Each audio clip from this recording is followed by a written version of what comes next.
This is DRM76Z, coming from you live from the graveyard on wavelength 388. Today we'll be continuing upwards and onwards in our quest of Titan Quest. Oriental China, we've gotten halfway through the most brutal of battlefields, and yet the worst is yet to come. So let's see if we can do it. Oop, almost deleted there. Whoops, that would have been very bad. And we'll continue from there. Of course, this is a continuation of the last stream, and hopefully I get decently far this time. Turn on the heat a little, get my shield up, check my access bags, Marauder arm guards, not that good, and I shall continue, of course. Ah, the Ice Raptors. I'm trying to remember how effective I was. I don't think I'm that strong. Not by Titan Quest standards. I know there's some really ridiculous builds people use in this game, and I don't think I could ever use them. Because I think I am...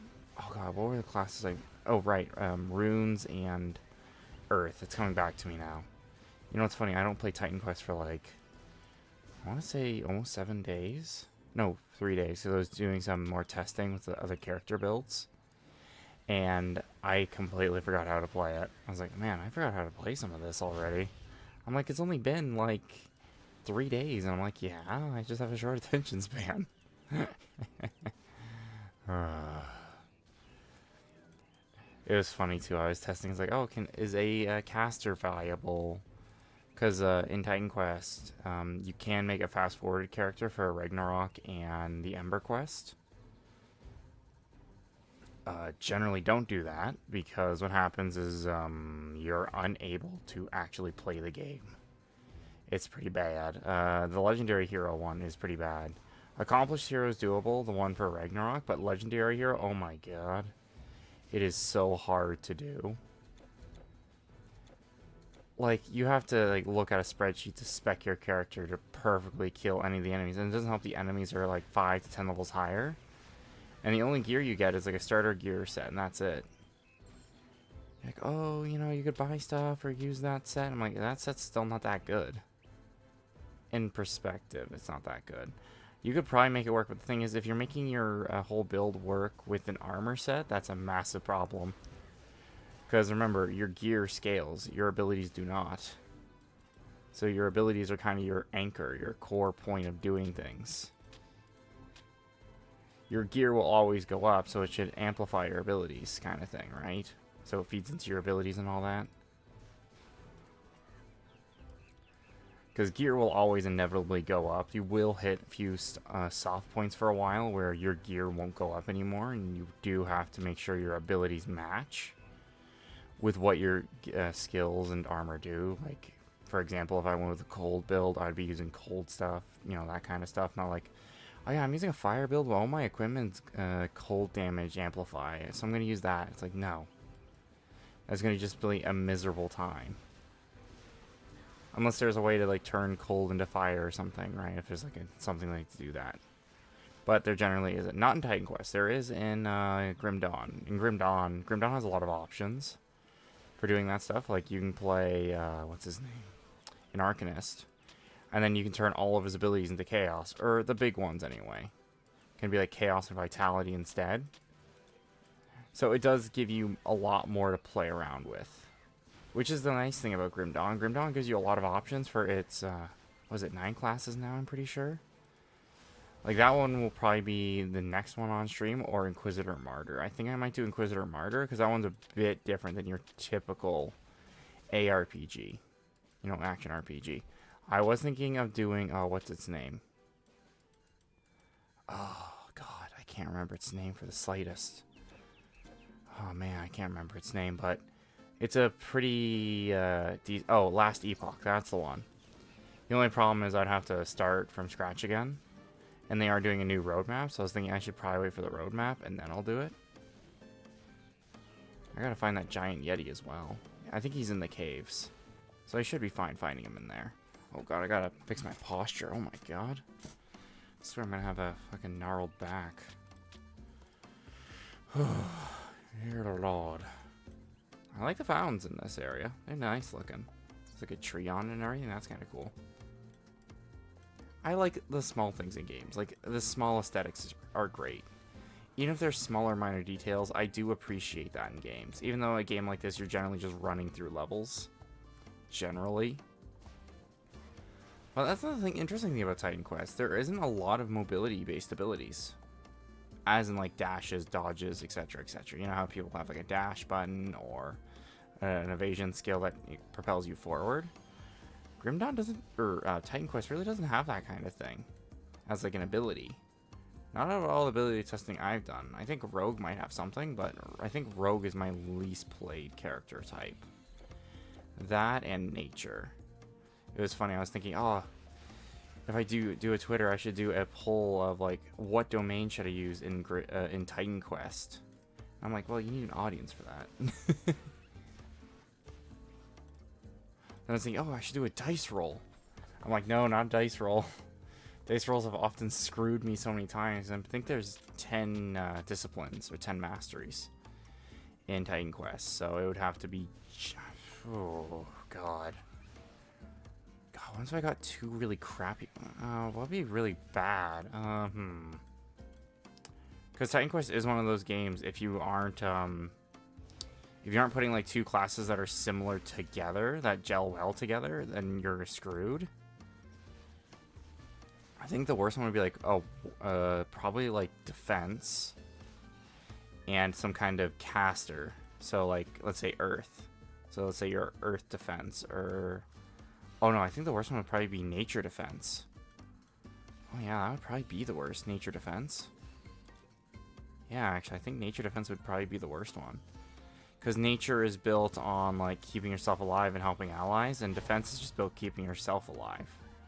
So if you mix the two together, you're not doing any damage, you're just surviving. God, what would that look like? It would have to be, like, a pure defensive class. God, how would that work? We could probably use something like a ranged weapon. What else would you use? Ooh, big hammer. I like it says it's a light mallet. I'm like, ah, yes, the light mallet. That's made out of stone and has, like, copper bindings on it. Yes, that's what I call a light mallet. Which definition of heavy one I'd like to know.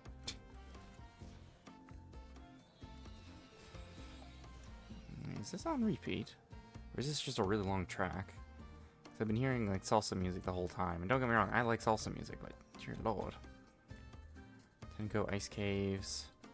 Or Tessmago Ice Caves. Sorry, I have to speak the names properly. Even though, like, a lot of video game names are fucking bizarre to me. Oh my god. Ooh, Mountaineer's Breast Scale. Yes. This might be good because I'm not a full physique class, so this might be useful. Okay, what do we got? 14 strength percent, 8 health, 2.5 regen. This is a 2. Oh, it gives me more damage though. That could be good. But if my strength boost is already pretty good, because I think I need... Oh no, I don't need my strength boost for anything. Okay. Damage, health, slowed enemies for retaliation, reduce freezing, and cold resist. You know, I like it says gives you cold resist and it covers less of my character. Ah, yes. That I also do that in cold weather. I wear less clothing because that keeps you warmer. But, you know, we're in the realm of magic and gods and nonsense. Like, come on here. If you expect realism and... Oh, what was that quote? It was one of my favorite quotes. It was from Gabe Newell, you know, the man, the Steam man, you know, the Valve man himself. God King Newell or whatever. He pretty much said when they were making, like, Half-Life 1, I think one of his quotes is, or something pretty similar, I can't remember the direct quote. It was similar to, he designed the game to put bullet holes in walls, not because it was realistic, but because it was fun. Because he pretty much said if it was realistic, the bullet would bounce off the wall. Like a ricochet and could possibly hurt you, right? And he's like, no, I'm making a video game for it to be fun, not for it to reflect life. And I'm like, I think those words truly ring true about most of gaming. Actually, most of any kind of escapism, media, or anything. We enjoy the things we enjoy, or I guess hobbies would be the best way to describe it. Because it's not only just media, it's just like any kind of our hobby spaces, right? We want to escape the idea of the real world for at least a few hours. Just be like, oh, you know, I just want to play XYZ game for a while, or I want to enjoy you know, killing gods or fighting titans or writing a story or something like that. And they want to create that escapism. And I think that's what makes storytelling and a lot of other mediums so interesting, right? It's the ability of escapism and disbelief. The more realistic you try to make it in media, it might be popular at first because it shows reality, but it will lose relevance over time. Because the problem is, it was relevant at that time. Technology has changed, so it loses relevancy. Which is unfortunate, but the thing is, now it's considered a historical piece. Because now it's a archive piece of that history.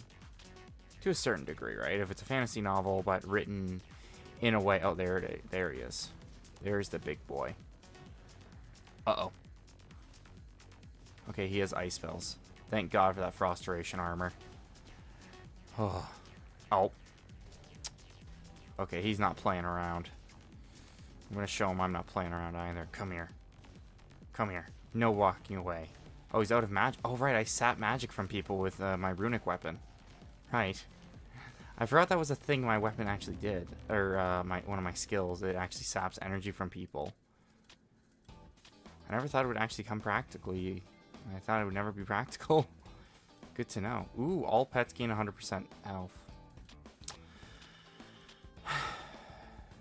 You know, that would be helpful if I had pets. That'd be tremendously helpful. Actually, I do have a druid I made. Oh, what's druid? Storm and nature. I do have a druid that would really love that, actually. I think she would tremendously love having that bonus. So that's the cool thing about Titan Quest. Titan Quest gives you a lot of bonuses or quest completion. So it does motivate you to do the side quests. And again, I always wonder though, if you're going to do the side quests, how weak would you be? Because like some of the side quests give you really nice stuff, like more ability points, more damage against X enemy type. Like they're weird quests, like they're very strange for some of them, but they do give you pretty powerful bonuses that are permanent. It's not like a temporary, oh, only for this time you get this power boost. No, it's permanently tied to the character once the quest is complete. So I think it's bizarre that is a quest reward of all things, right? My best guess is either the game is pretty difficult, so they tied it as a quest reward to make the game a bit easier. Because I think probably the developers realized there were some shortcomings with certain things, or quest design. And instead of reworking the whole game around it, they decided to make side quests just to balance yourself out more. So the player wasn't at such a disadvantage. Because like this game is still pretty difficult most of the time. Because it's very easy to get killed very quickly if you're not paying attention. Like, I think my other live streams have showed that point pretty well, where you can die really easily, even if you know what you're doing. And even if you know what you're doing, sometimes you don't know. Because sometimes you'll get RNG baited and you'll get fucking slaughtered like an animal. Other times you'll like breeze right through. Well. That's new. Okay. That Siberian tiger just kind of folded in there. Oh, God. Like I said, even old games or new games, a lot of them have bugs. I do kind of go boomer sometimes, generally, when I talk about older games, because I gush over them, not only because of nostalgia, but just on how good they were to a certain point. Don't get me wrong, I can admit there are flaws in certain games that are pretty old, like I love Diablo 1, but my god, is there a lot of things I do not like about it. And I understand it was like, oh, you know, it was at the time kind of thing, but at the same time, there was probably different ways to implement something, like you can never run in town. And they put all the NPCs really far away from each other. You're like, oh, you only really need, like, the core people. I'm like, well, I go pep into the healer, and I gotta talk to Adria. Where's Adria? Well, across the bridge to the south. Or to the east, sorry, it'd be the east. And you're like, I have to cross a bridge, walk slowly to her, talk to her, go to another person, talk to them in town, then go back to the dungeon. Like, they could have made it more efficient, I suppose, for dungeon questing. But it does make Tristram itself more of a, I guess you could argue, a character. I hate arguing that fact because I think it's really stupid. Arguing a place is a character itself. Unless, like, you know, it's alive or something, or the place itself has phenomenal history, but Tristram's just essentially a point of rest and respite, essentially, you know? A place where you gear up, get ready to slay the monsters, and start going. Oh, 2 legendary Jin heroes. Okay. Okay, these guys will be a slight of a challenge. Oh, 3? Holy. Okay, magic. Okay, he sapped me. Oh, crap. I gotta at least kill one of these damn guys. Okay, I killed one. So I was able to get him stunned. Oh, God. Nope. Crap. Even with Sacred Rage, I couldn't do it. Damn. I need to use Sacred Rage a bit more. Like, I get to trigger more. Yeah, see. Sacred Rage. Remains if you're in low health status.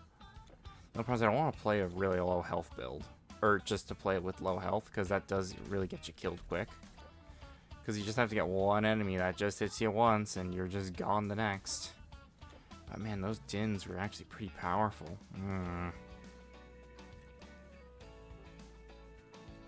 They're not badly powered either. Let's take the Frostbite Shrine. I know I don't do a lot of ice damage, but additional damage is always nice. Because it's not like an element system where, oh, you know, if I have fire and ice together, it conflicts with each other. No, no, no. It just puts them together, which is pretty nice.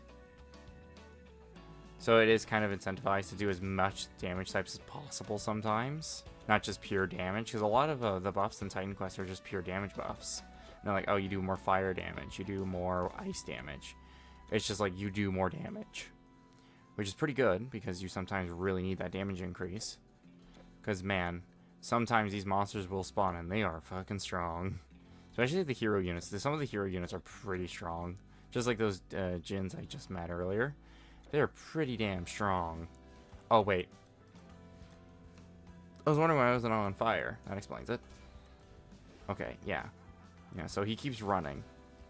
Okay, so to stop him, I gotta kill him first. Okay, they're gone. Good. Then there's one more. This one's the more dangerous one, though. He has magic. So I have to be very careful. Biting Saber, draining life bracers. Let me check my inventory. Oh, dear God. I've already filled my inventory. Damn. So would that be like half a block of my regular inventory? I'm going to open a portal. Yeah, so I'm on Eastern Silk Road. So I'm going to head to Western Silk Road just to sell my stuff and then head back out to questing. Because I am at a point in the game where money does become valuable just because you need to buy a crap ton of health potions. Okay, good. Trader means merchant. Good. Very good. Pay claws. Nope. Nope, nope, nope. Just... Ooh. Right, I forgot this is what the sabers look like. Man, my Grim Qatar of Reckless Power is still really good. Oh yeah, look at that. It requires level 15. I'm level 26. I am way over leveled. I sold those Marauder Gauntlets because I'm not going to use them. There's no point in holding on to dead inventory I won't use, especially when it's going to get... I know halfway through Oriental China, it gets pretty horrific for like certain enemy encounters and engagements with certain enemy types. And my last file I got this far was, what was it? Dreamer, or Dream domain. So I had like X abilities against demons, which a lot of the shit in China is a demon. Like a lot. Don't get me wrong, there's mythical creatures and stuff, or beasts, but a lot of the more powerful enemies are always demon. And they are the terrifying ones. They are the ones that are strong, fast, magical, and very damaging. Not magical type, just as in they just have magic. That just makes them strong inherently, because they can have the same spells as the player does. So that does make it a massive problem. For just generally trying to deal with certain enemy types. I do like my swords do support my regenerating playstyle. It does reduce my financial drain on health potions. But I still prefer the health potions just because it gives you a 7 boost. Alright, this should be Eastern Silk Road. Yep. Man, I can't believe all of that was just the Silk Road. Like, my god.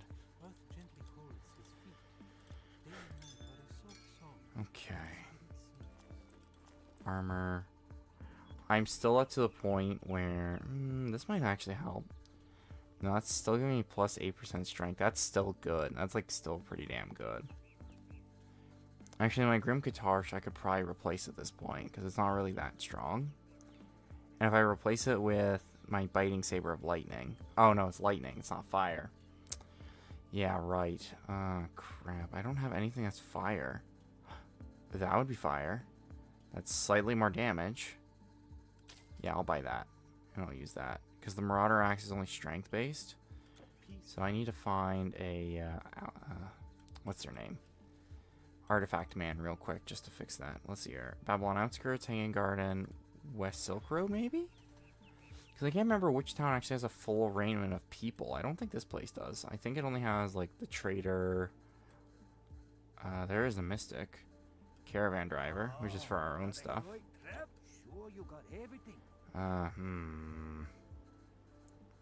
Where else can I go? Because the Hanging Gardens wouldn't have it. Maybe Babylon Outskirts. I doubt it. They would have an enchanter there, but you never know. You never know. Arcanist, Blacksmith. I did see this thing you speak of. The weapon it held high. Where the hell? I doubt the Hanging Gardens have it. Do I have to go all the way back to Egypt? No way. I have to go all the way back to Egypt to just get an enchanter because I'm not in the main city yet. Oh, I have to. You son of a... Okay, is it Giza? Memphis. It's Memphis. God, I can't believe I have to go... Or maybe I just can't figure out... I can't remember where the artifact person is, but... Yeah, enchanter. Recover relic or charm. Perfect. Bye. Okay. Let's say I thought I saw my shadow, my model shadow actually have, what do you call it? God, I can't believe I'm having all these brain farts today. There we go. Even more burning damage. And it's, I think the hook blade's still a fast weapon, so Eastern Silk Road. Like, look at that. 1, 2, 3, 4. 4 more places to still go to. So I'm around halfway down Oriental China for now, but I'm hoping to do Oriental China and essentially Olympus / Hades. If I remember correctly, it is Hades you go to. I'm pretty damn sure. Attack speed does help quite a bit. Alright, this one's just fast, not very fast. So we'll see how this new Fire Blade turns out. I don't really notice much of a difference. Yeah, I don't really notice that much of a difference. Oh well. The other thing I was curious about is I wonder if I have secondary weapons equipped but not used, do I actually get their stat buffs or not? I don't think so. Because when you switch your weapon set, it switches your stat line around as well. So I don't think that would be the case. Because I was thinking of using bows or something, just at least something to get the gears moving.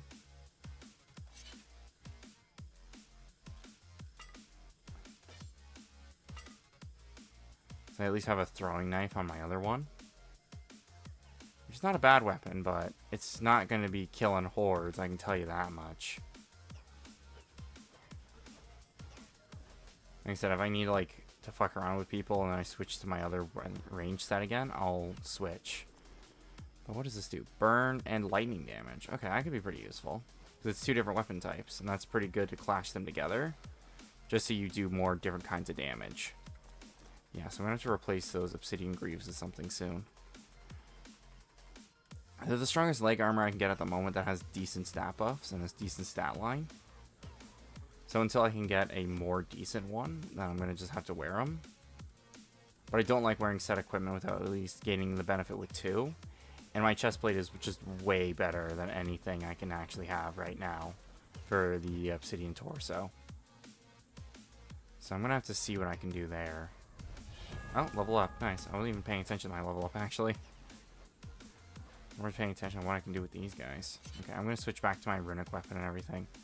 Don't get me wrong, the regular normal attack's pretty nice to just use, especially it's ranged, right? So if they try to run away like these guys do a lot, especially their casters. Especially because they use ice, and I hate being frozen and netted all the damn time. Especially when they bloody run. Ugh, when they run. Oriental chest. What do we got?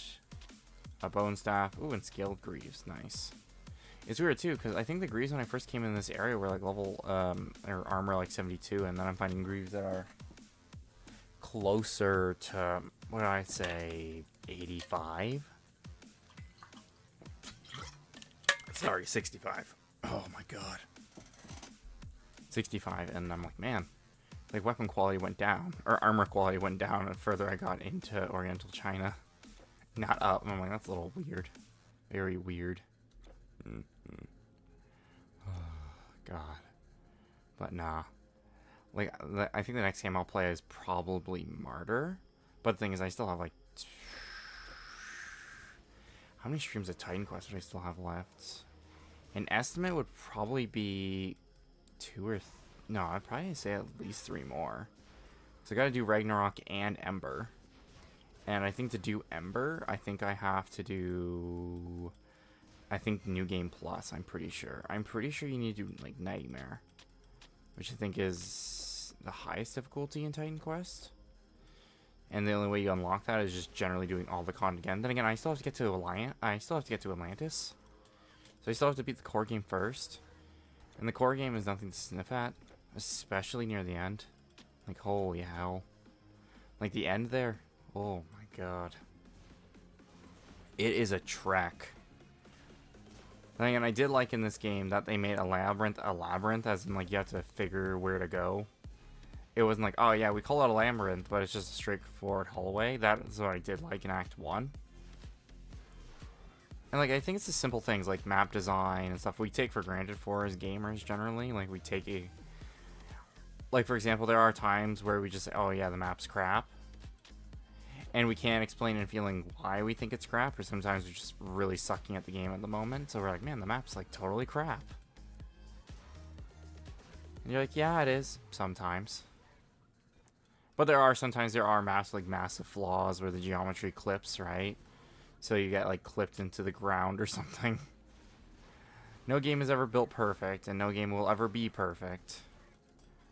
You can think it is like the pinnacle of, let's say, XYZ genre or anything else, but I don't think any game will ever be perfect. Even the games from way back in the day were never perfect. And they don't hold up to the test of time, right? And I think the ability to see flaws in the games you enjoy and play makes you competent to critique them, because if you can see the flaws in the media you like, it gives you the ability to comment on other media. Generally.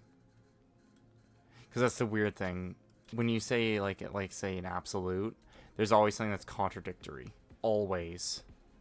And that's the annoying thing, too. Whenever you try to form a point or a statement of fact or whatever, it's very hard, too, because there's always a contradictory thing. Even if it's not logical or reasonable or sensible, there's always the but aspect. The whole, well, like the whole idea of reasonability is built on this premise. The whole idea of, well, if it seems reasonable, and then that reasonability dives off a cliff, and then it comes like one day, it's just like, would you sacrifice your child for Satan's? Like, I don't even know if Satan's real or not. Well, we already deemed it's real due to a rational thing, so, because the sky just turned red one day. Are you going to sacrifice your child now? Like, it does get that extreme with the, it's essentially the slippery slope. Essentially, is what I'm describing. It's the slippery slope philosophy of, the more and more things are pushed, the more and more things become more outlandish. So things that were pretty reasonable at first are essentially a foreign concept, and things that were deemed like impossible or would never be done are now commonplace. Because it just keeps going more and more. And it happens with everything too, like technology, society, politics, finances, economy.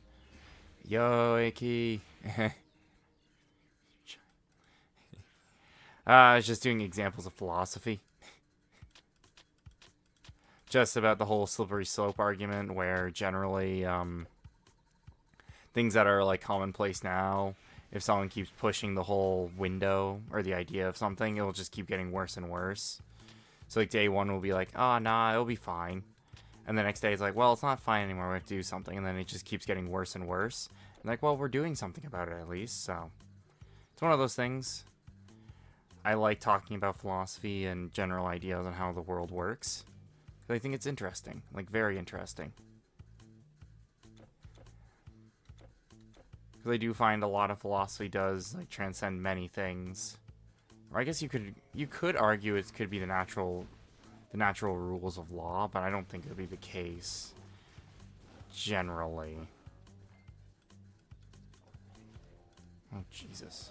Oh, yep, banner. Nope. I gotta kill this guy quick or I'm about to be destroyed. Nope. Got him. Phew, that was a close one. Those damn banner lords always give me a damn hard time. Yeah, pack leader. Yep, let me destroy that banner. Standard. Now he's toast. Hey, AK.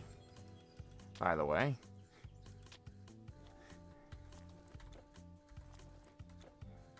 Yeah, that's what the Saturday night streams are for. Just sacrificing children, you know? Usual, normal activities. I don't like how big this plane is.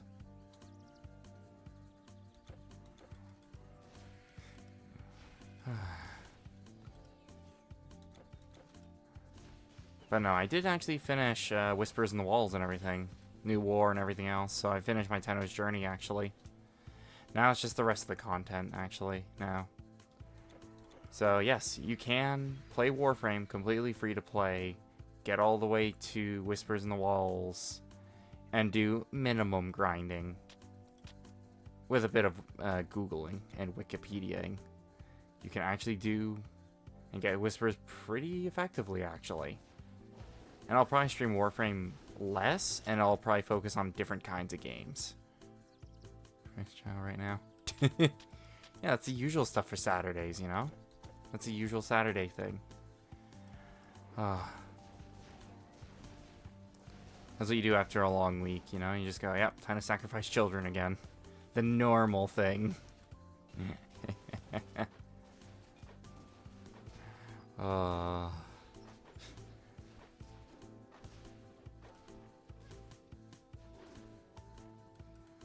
So I'm guessing this is going to be your last time on stream, AK? Because you're going to be heading out, doing your studies and everything?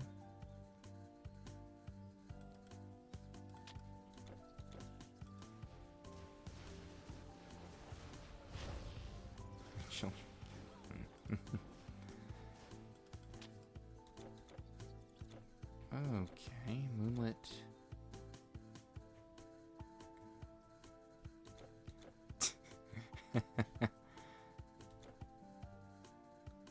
Okay.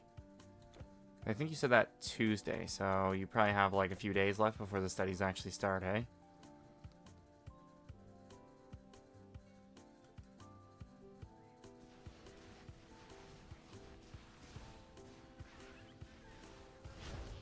Sacred Rage kicks in, nice. No pack leader, good.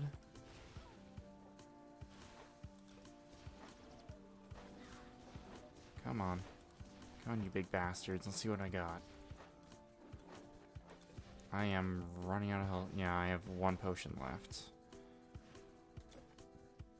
How far am I before I reach the main city? Probably pretty damn far.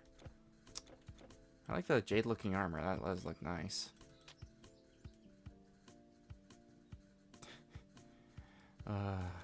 I like when their bodies clip into the geometry and gets all fucked up. It's pretty funny.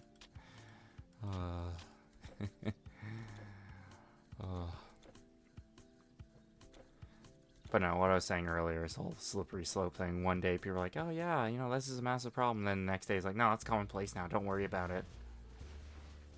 Oh, it starts with the storage. Okay. Nice. What are your studies, if I may ask, of course?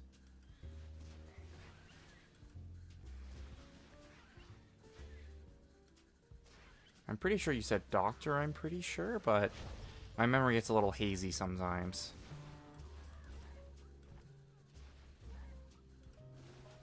Oh dear lord, that's a lot of dudes. A lot of big dudes, too. I can't see much. Okay, there we go.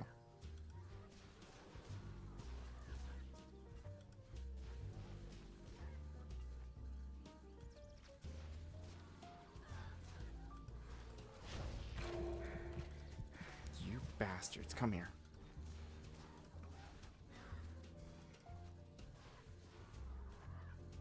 Okay, I'm pretty sure you said to me last time, but I just wanted to make sure to clarify. It's one of those things where it's like, you remember you're told something and you try to remember just to make sure. It's like, yes, that was the thing I was told, right? It's always a slip of the mind, I suppose.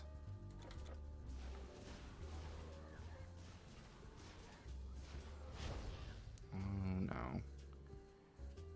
Okay. The Great Wall. Oh, right, this is the Great Wall segment of the game. Finally. I am finally here. It took me fucking ages to get here, but I'm finally here. Hail, traveler. Before Oh god, my hand. the great war, our watchmen say they saw a field. Okay, yeah, so that's the Tolkien I'm still following. I better portal back, though. My mana potions are low and my health. Silk Road. I forgot the Silk Road. Okay. Yeah, so I can buy potions and sell a bunch of my garbage here. So I don't need any of this. Sorcerer armor could be tempting. I am a hybrid class. Nope. Let's see here. Hooked blade. Nope.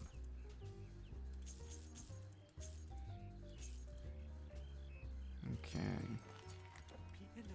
What the? What the?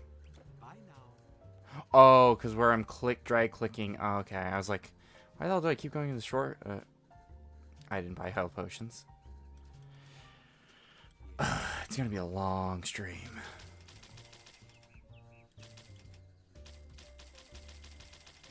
Come on.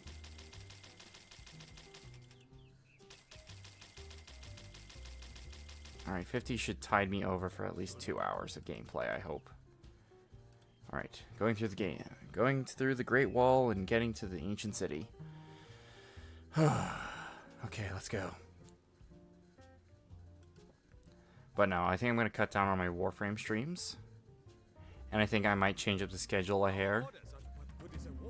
Just to, because there are, I think I've said on previous streams, I'm a bit of a mech enthusiast guy. I love machines, I love how they work. So I might do more of like cyberpunk and techno games. You know, very sci-fi and mech-based and stuff like that, like cyberpunk and stuff like that. Or, I know, Mutation and stuff like that. There's a bunch of games that have a lot of interesting tech vibes. And like cyberpunk vibes and everything. So, I think I might change the schedule. I think Tuesdays I might change. I think I might make I think I might do Monday, Tuesday, Wednesday's an off day, and then Thursday, Friday. Just to balance the schedule a bit more, so I feel like I'm doing more streams back to back. But I'll see how it goes. Like, that's what I was thinking. Like, I'm a big mech enthusiast. Like the literal character profile on my account is a mech, like a machine, like a demon-infested machine.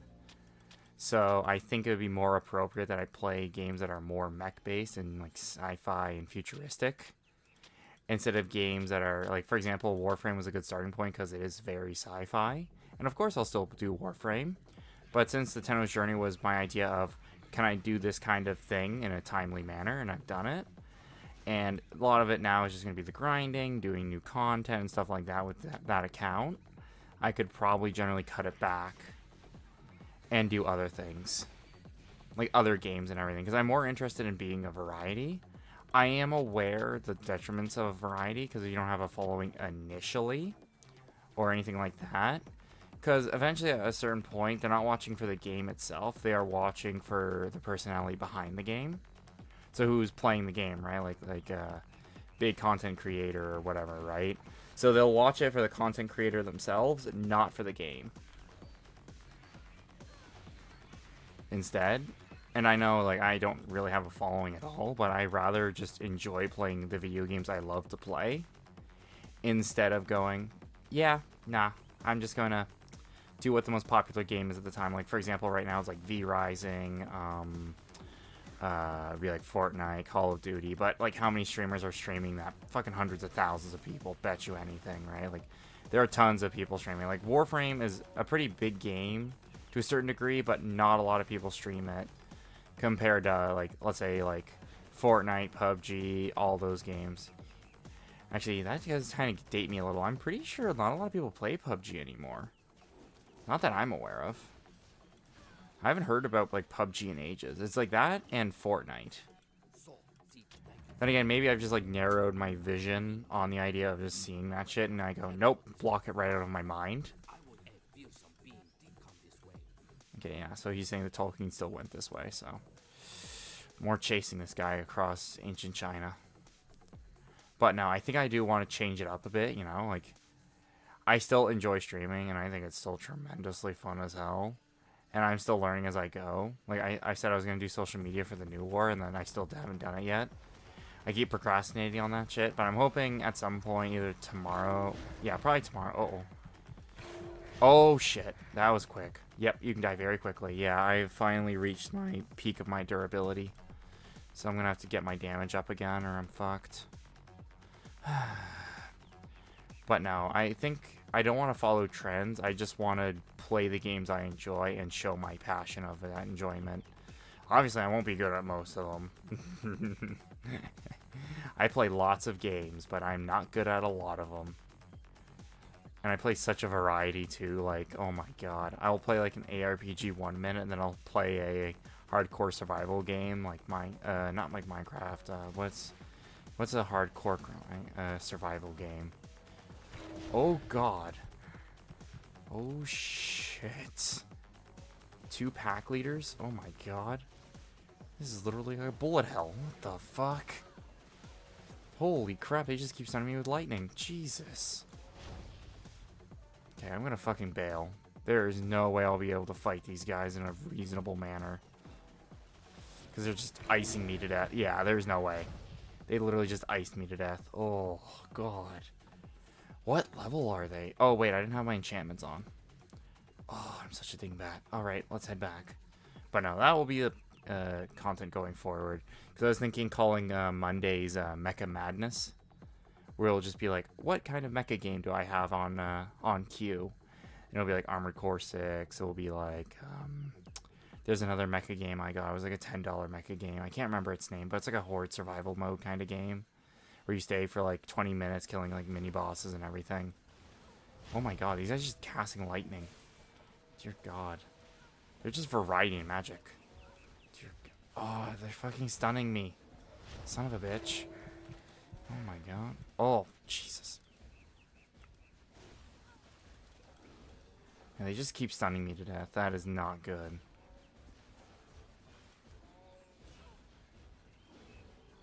But no, it's kind of just like my kind of way just to... I would play the video game anyway, regardless if I streamed it or not. It's just to more share my passion with the game with other people. That's generally what I'm doing this for. And like I said before, I wanted to see, oh, you know, I'm really passionate about Warframe. How far can I get? And I got pretty far. So I was like, hell yeah. And then going forward, it will probably be more like changing schedule up every once in a while, announcing schedule changes and all that.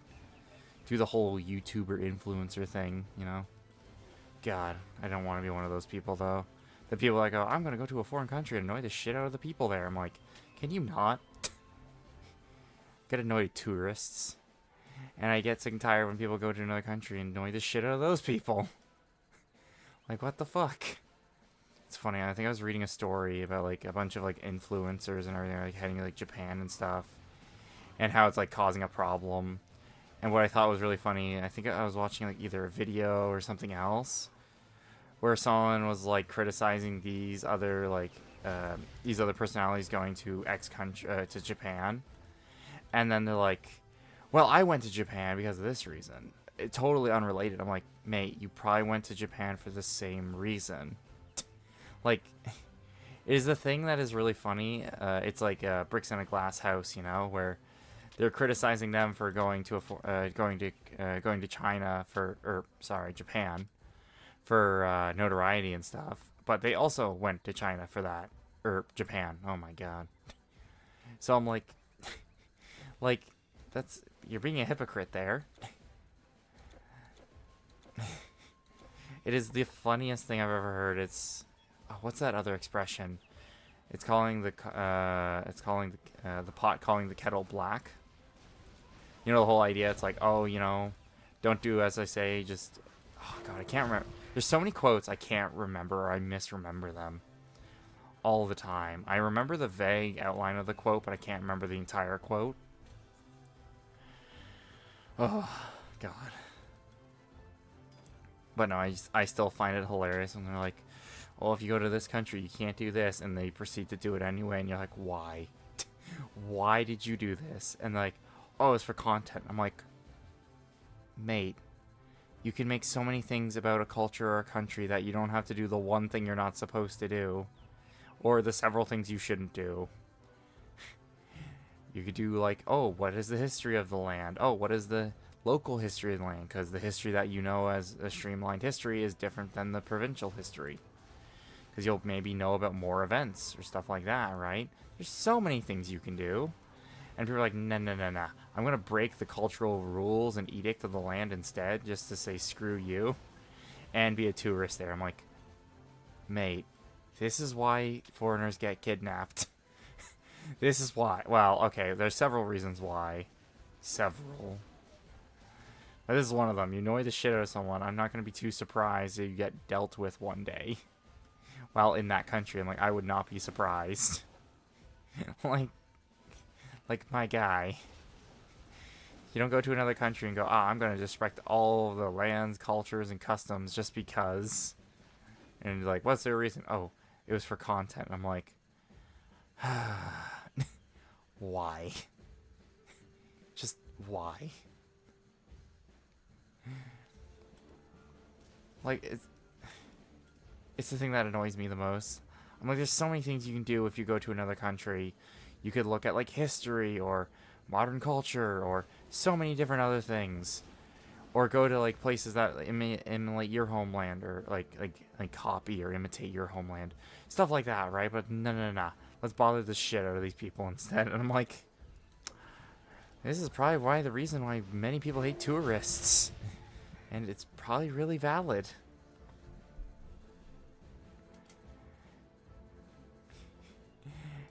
Oh god, I keep getting insta-killed now. I better start changing up my abilities or I'm screwed. Okay, what do we got? Armor and armor resistance. Meters and fire damage. Reduce armor and everything. That's not going to really help me. Rune weapon. Yeah. Plus 100% total damage. Okay. So that should increase my damage output significantly. But no, that was the funny thing. Like, I read so many articles about stuff. It's like, this is what you should not do in this X country, blah, blah. And then you just see, next, international influencer causes incident. And you're like, god damn it. Every time, you get a warning, specifically say, don't fuck around. They're like, oh, we're going to fuck around and find out. And they find out. And they're like, oh, how could this happen? I'm like, maybe you shouldn't be disrespecting the culture. Or when it's like, you know you're going into a dangerous country that really likes wealthier country people coming by for visits. They really like that. Maybe you shouldn't go to that country. It's like, oh, there's nice places there. And I'm like, there's a lot of nice places sometimes, and there's a lot of dangerous places. Don't go to the dangerous ones if you know they're dangerous. They're like, oh, how would I have known? I'm like, do you not do any research before you travel? Do you not do any research before you go anywhere?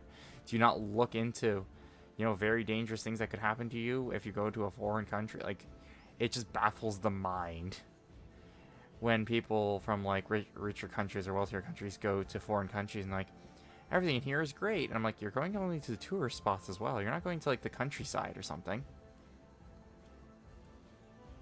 You're not going to the countryside. You're not going to the places where people actually really live.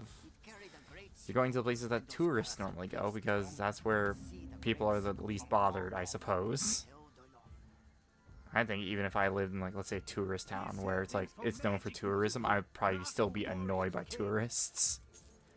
They're like, man, these fucking people coming in all the time annoying the shit out of me. Okay, I need more strength because I can barely even wield my armor at this point. Yeah, like, I think if I lived in like a tourist town, you know, like those towns that are known for tourism, I would probably still be annoyed about a bunch of foreigners coming in, or internationals, or tourists coming in going, yeah, we're just gonna bother the shit out of you. And it's like, oh my god, why? Don't you have anything else better to do? And like, nope. I swear that's what tourism is. It's like, oh, it brings prosperity or wealth for like certain times of the season, and like certain times, but those certain times are also filled with annoying people, constantly bothering the shit out of you. Yeah, so that's still giving me a better strength bonus. So I find it so funny. They're like, oh, tourism is an important part. I'm like, well, you could probably do something more to make the region itself more financially stable or valuable. It's like, no, we won't do that. Screw that noise. We're going to rely on annoying tourists. Oh, God. That still bothers the shit out of me. It's just like, oh, yeah, we're going to get more tourists. I'm like, this could never go badly. Proceeds to go badly. Everyone's like, oh, how could have this happened? I'm like, I could explain to you how this happened. You allow anyone to come into your country. And then they're annoying as shit. And you can't get rid of them. Because they're annoying as fuck. God. Modern tourism these days. You know, at least when people went back, way back in the day, I want to say like 30, 40 years ago, when they went to a foreign country, they at least showed some fucking respect to the country they went to. And not like, hey guys, I'm doing a YouTube video down here in the, you know, that famous forest in Japan. That one. Like, come on. Like, come on. You...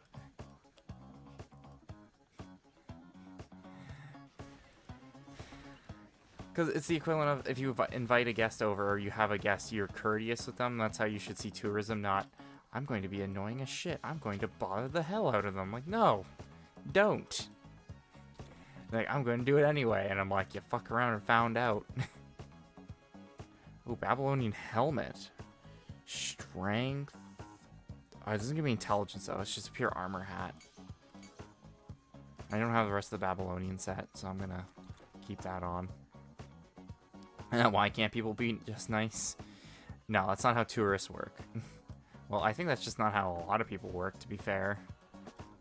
Because generally, being nice is perceived as weakness for a lot of people, so no one wants to be perceived as weak. Because generally people want to be assholes instead.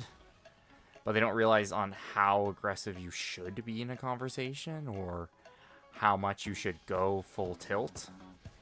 They don't realize it, go way too full tilt or do something stupid. Like I said, I don't think it's a matter of kindness. I think it's more a matter of being aware of your surroundings. I think is way more important. I think a lot of these people are just unaware. And I also think some of them are actively malicious, but it's so hard to tell on who's actually being malicious and who's actually being ignorant. Because it's very easy to lump some people together and they just say, well, we honestly didn't know. Then there's other people that will use that as a shield and say, well, we didn't know this was a place like this. We just went here to film something. And you're like, isn't there a sign 2 feet away saying this is X Forest or whatever? And they're like, oh, well, we didn't see that sign coming in because we came in from the other end of the road. As you see their car literally parked on the other side of the road. You're like, you saw the sign because you came in from that side. We saw you come in. Like, oh, there's no way to prove it. I'm like, oh my god. Don't get me wrong, tourism is a cool thing because you can learn about different cultures and societies and histories that your country would never have, right? That's what makes it so interesting and intriguing, right? You know, the whole fish out of water story, you know, the whole you're in a foreign land, you have no idea how to say their words, you have no idea what their culture is. They look similar to you, but their culture, their identity, their food, everything is so foreign to you. And there's still that kind of wonder to it. But a lot of people are just like, oh, I gotta do all the touristy things. And that fucking just ruins it for the people that live there. And I'm like, man, I feel bad for those people that have to live here and deal with that nonsense. Because, my god, I think that'd be the most annoying shit ever. Ooh, Purveyor of the Night. That looks nice for an armor. Dex weapons, pierce, fire resistance, lightning resistance. That's a beautiful set of armor, and I like it too. I like it, the cloth design. I like that. Hell yeah. Didn't I grab the didn't I grab that thing? Yeah, I already grabbed the statuette. I like the guy's like, there's a cave full of monsters. I'm like, mate, I've already plowed through both Greece and Egypt. You think a bunch of spiders is going to give me any trouble? Pfft, yeah, sure. But no, oh, what else was I was reading? Oh, I was reading about... I think this might story actually be relevant to you, AK. Apparently, the president of your country died in a plane crash. Apparently. But the original story was he just went missing. And now the new story is the plane crashed. And I'm like, okay, that's interesting.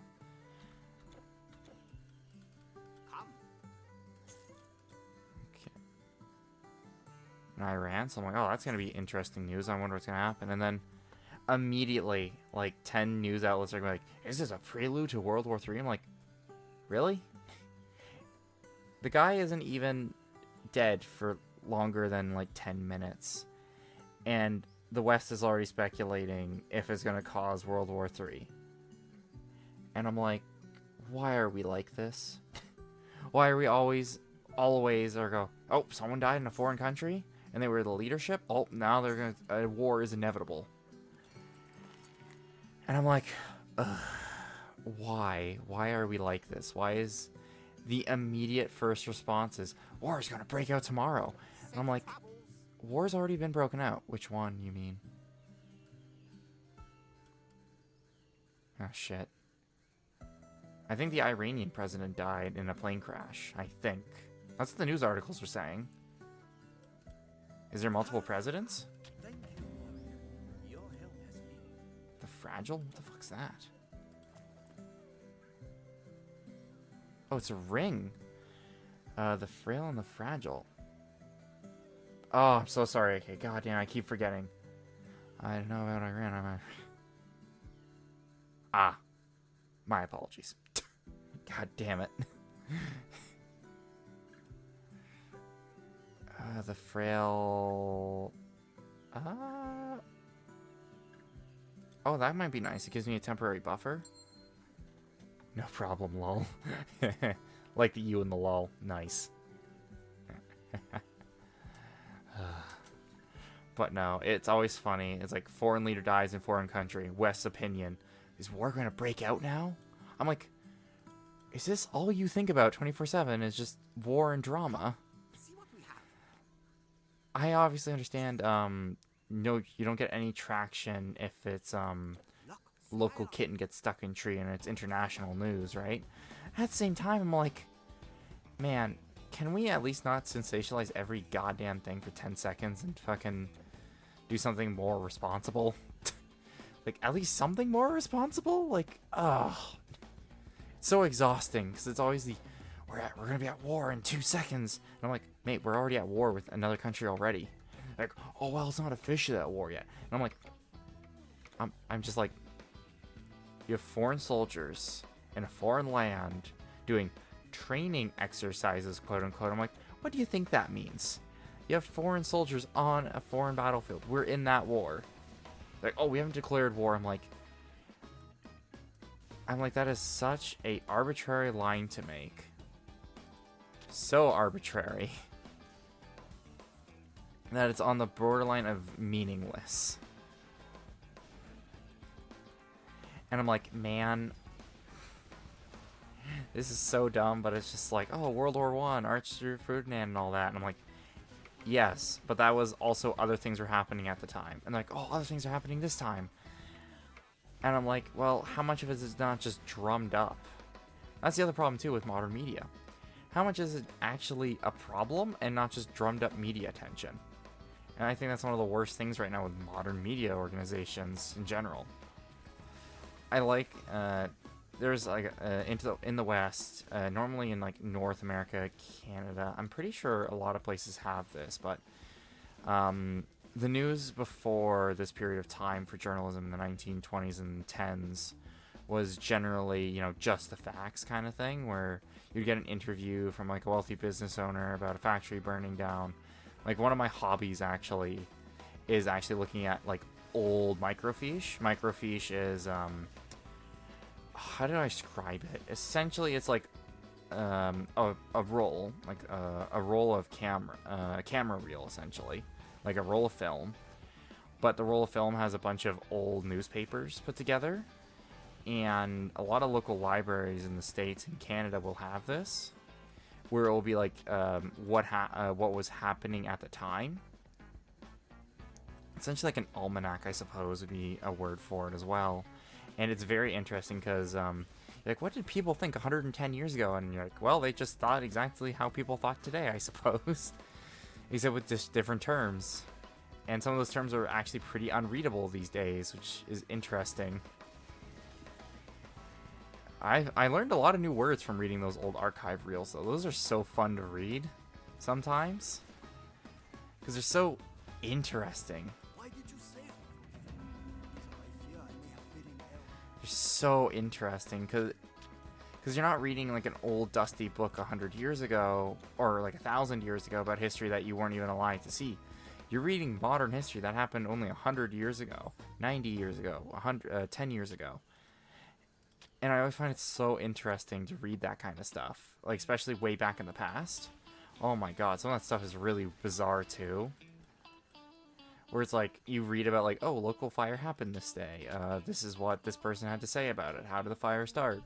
And then that fire is never mentioned again until like 2 years later. And that fire is mentioned as like a clip it. Like a little side note saying, oh yeah, this thing and this. But back to my original topic, I was talking about yellow journalism and yellow tab journalism. Essentially, what if I remember reading about it? Generally what happened was a guy started trying a newspaper company in New York, and he had no ability to do it because it was a massive monopoly, right? So every time he would try to start a newspaper, he'd get bought out, or anyone tried to buy his paper, they'd get essentially intimidated not to buy his paper. So he had to come up with a way to incentivize people to buy his paper even under the threat of duress, right? Even under duress. So he's like, what am I going to do? So what he started doing was he started sensationalizing the news, as in like making it way out of proportion, but by very gradual slopes. So for example, he would be like, fire, let's say original headline would be like, fire burned at X factory, let's say the Ford factory down on East and Main there. 5 factory workers died, 20 injured or something, right? Very boring, just get to your facts. A more sensationalized one would be like, 20 and 5 died, what is the aftermath of this, right? Very lowbrow, but a bit sensationalized, right? Not too much, just a little bit, by adding one word. And then the next one would be like, witnesses discovered fire at this Ford plant, kind of thing, where they make it more and more sensational. Where like, how will the widows respond and stuff like that, or widows in distress, as in like widows, as in like women that lost their husbands in that fire. And he just coined doing that over and over and over again. That's all this guy kept doing. He just kept doing that. So all he would do, he would have his reporters find a story and then put a twist on it. So it became more like story writing instead of actual journalism, like reporting. Because, you know, they're called reporters, not storytellers.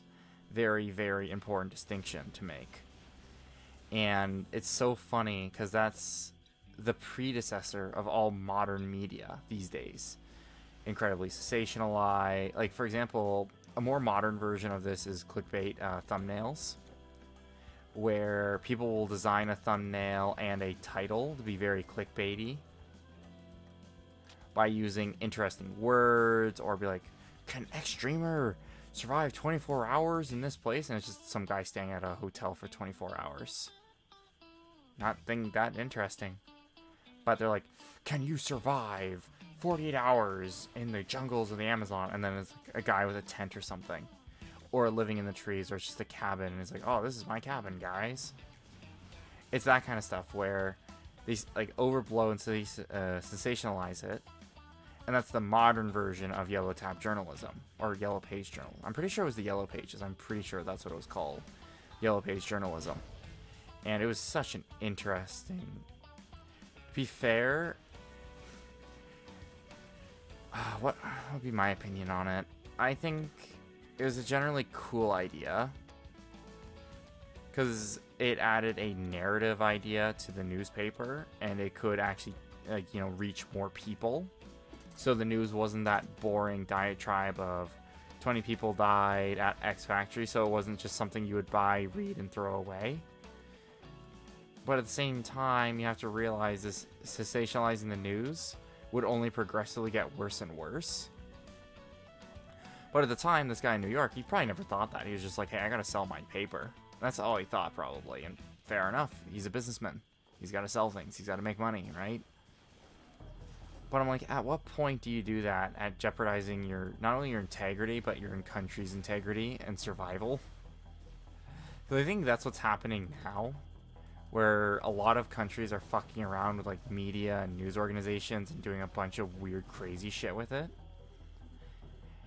Like, really crazy shit, like PSYOPs, you know, we had, like, MK Ultra in the 60s, right? Stuff like that, where I think the idea of using media and PSYOPs and all that, you know, psychological operations, that's what a PSYOP is. Or that's the acronym for it, which is PSYOP, which is psychological operation.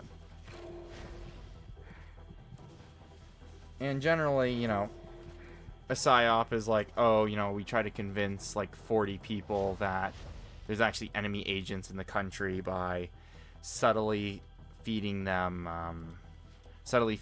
news articles or stuff like that, saying, could your neighbor be a communist, kind of thing. That was the thing in the 60s and the 60s and the 70s during the Red Scare. It was generally that. It was like, your neighbor could be a communist. You have no idea.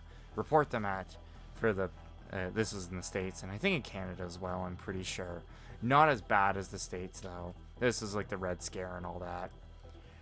And like, my God, there were so many interesting points in history. Like, there's so many interesting points in history everywhere, I find.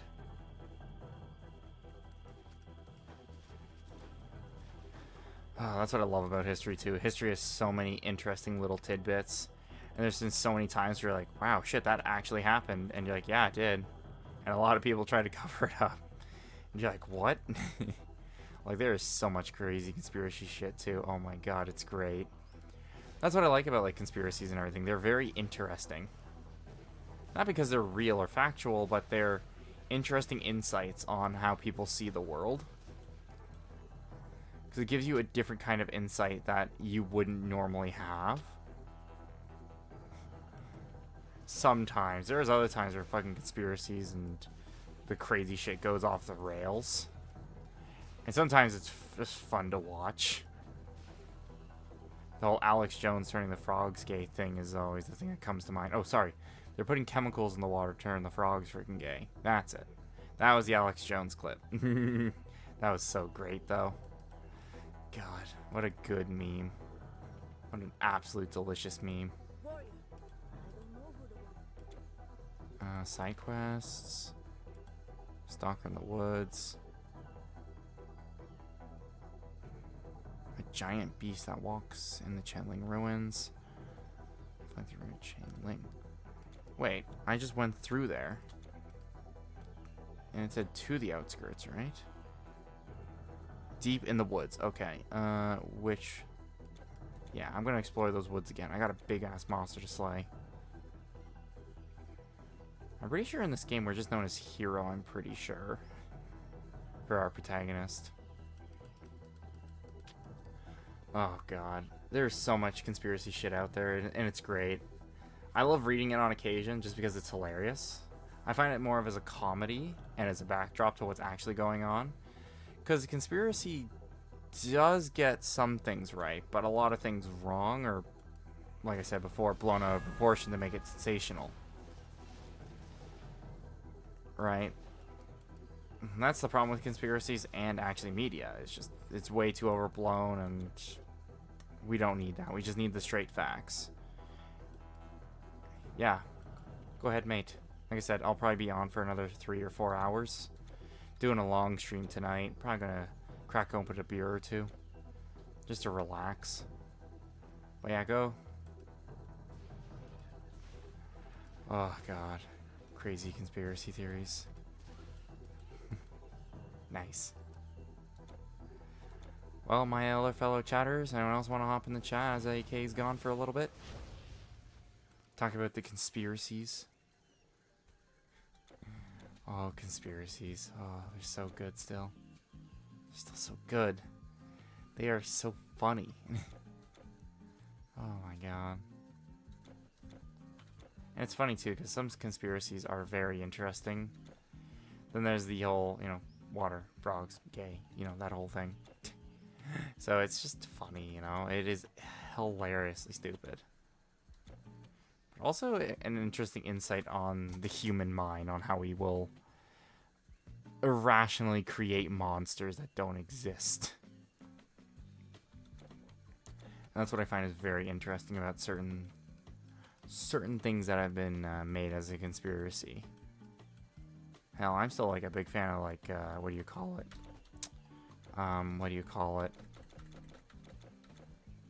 Oh, like cryptids. Cryptids are interesting because you could argue they're technically a conspiracy. Because everyone's like, oh, the Bigfoots are here in secret, doing all this. I'm like, Oh god, my other favorite one was what's its name?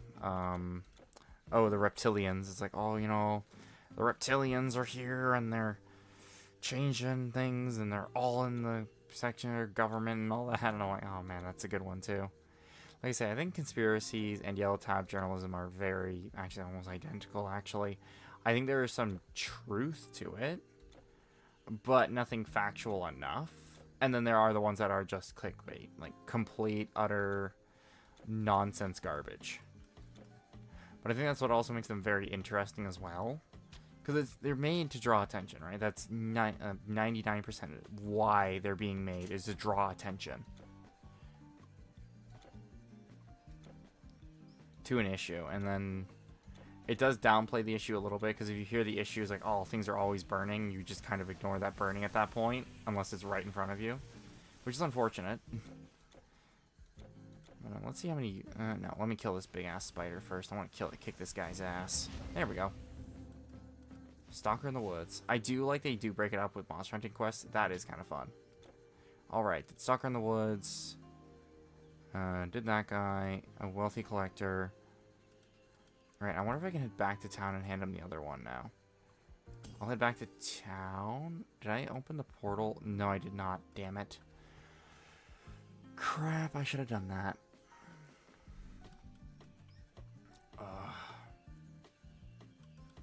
Do the YouTuber thing.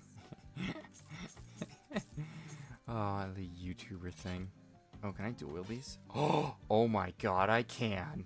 I can dual wield these. Hell yeah.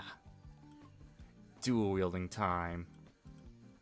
Thank you, because there are monsters. Should living stop? Fortune has smiled. I like that. I like that man's philosophy. Does business stop because monsters exist? No. Based. Incredibly based. It's like, what do you mean if a caravan driver gets eaten every once in a while? What do you mean? That's fine. As long as profits go up, does not matter. God, that's the other problem too. That's another topic I find is bloody interesting, is the whole modern world and how things work.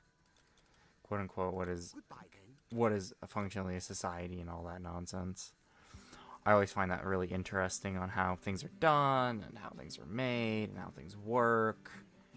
And the worst thing is there is such variance on how things work and everything and how things change that it does change your opinion on certain things once you learn on how things operate and how they work. And yeah, I'm going to upgrade this one. Yeah, I'm going to upgrade that one first. Because damage I'm fine with. Just that's the only skill giving me durability. And I think... Oh, what's a fascinating topic? I don't know. No, that's actually the worst thing. It was funny. I was watching a lot of, how do you be a personality? How do you be a streamer? And I'm just like, you just do it until you make it, right? That's what I'm doing, and that's what I'm gonna keep doing. I'm just showing how determined I am to get shit done. I like he's like, your wisdom. And I'm like, I don't think it's wisdom that I just beat up a bunch of monsters and killed the shit out of them. That's not wisdom. That's just like it was in my way. No, actually, they weren't even in my way. They were just kind of chilling there watching that dude. I just killed them because I was just over here. Titan Quest, you were the real monster all along. I'm like, no, not at all. Ugh. But no, Saturdays will still be ARPGs. I think I might do a Mecha Madness Mondays. And I'll probably do Warframe on Thursdays. And then I might do Wednesday Mystery. Because that would increase my streaming schedule, because I'm adding Mondays. I'm taking out Tuesday and moving it to Wednesday instead. To give a break in between, and then Warframe will be one day. Which is, I think I'm fine with that. Because I'm not building my base on the idea that I only play Warframe and I'm decent at Warframe. I'm building my base on the idea that I love video games. I know it's a foreign concept these days because it's easier to shit on games and actually enjoy them with a passion. Which is very unfortunate because if you got into a hobby like gaming, why discourage anyone else doing it? Because they could be a undesirable individual. I don't understand. And here's the thing. Normally when you're in a hobby, you just talk about the hobby and, you know, your life stuff. You're trying to get away from that. You don't go, oh, you know, today was like this. I couldn't do this. Like, what the fuck? I'm like, you have people you can talk to about that kind of stuff. Right? Like, a hobby should be something that we enjoy as people that enjoy that hobby. You can say it's gaming or model building, which I am a bit of a proficiado at model building, not yanking my own chain here, and just things you enjoy. And I think it should be like the people that like make content or thing for it are showing their passion for it. They don't go, oh yeah, I was passionate about it, and then I just hate it, and now I'll just hate, like, put hate on it. You just do, like, let's say one video and say, hey, I enjoyed this game series, I enjoyed my time with it, there's been decisions that I don't like about it, I might play it on my free time, but I don't enjoy playing this game, blah, blah, right? You don't have to go on, like, a campaign of, oh, this game is horrible, made by awful people, blah. I'm like, no, just say, hey, I enjoyed the game, but when I was playing the game, you know, I didn't gel with it, you know, it wasn't my kind of thing, or... Like, you don't say it's the people that made it. No, you just say, no, that's not my kind of game. And if people reach further, you just say, hey, I don't want to talk about it. It's just something I don't like to do. But no, people like doing all this, like, drama garbage. And I'm like, why? Like, my God. The time you could have spent and saved time on just saying, nope, not my kind of cup of tea. It was a cool game. I wouldn't recommend it. Like, there's simpler ways to do it. And a lot of people make it so complicated. They make it about, oh, a culture or religion or ideology or sexism or racism and all this other garbage. And I'm like, can we just talk about video games? And it's like, no, we have to put an ideological spin on everything. And I'm like, okay, but what happens when that ideology inevitably becomes outdated? As all things do with time. Like it happens a lot with time.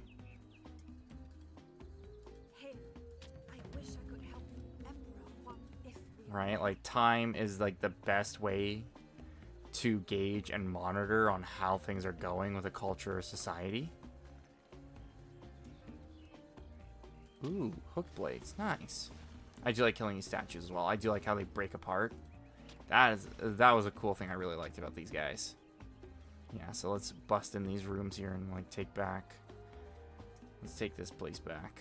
Alright, these boys already busted this one down. Let's bust down here, boys. Let's do it.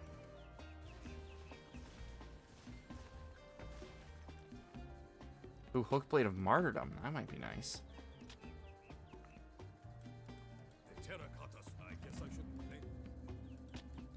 Hey, I'm wiping them out. Don't worry.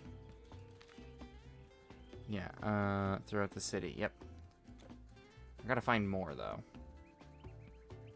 Let me find more in the city. I don't think there's any more. Oh, yeah, here.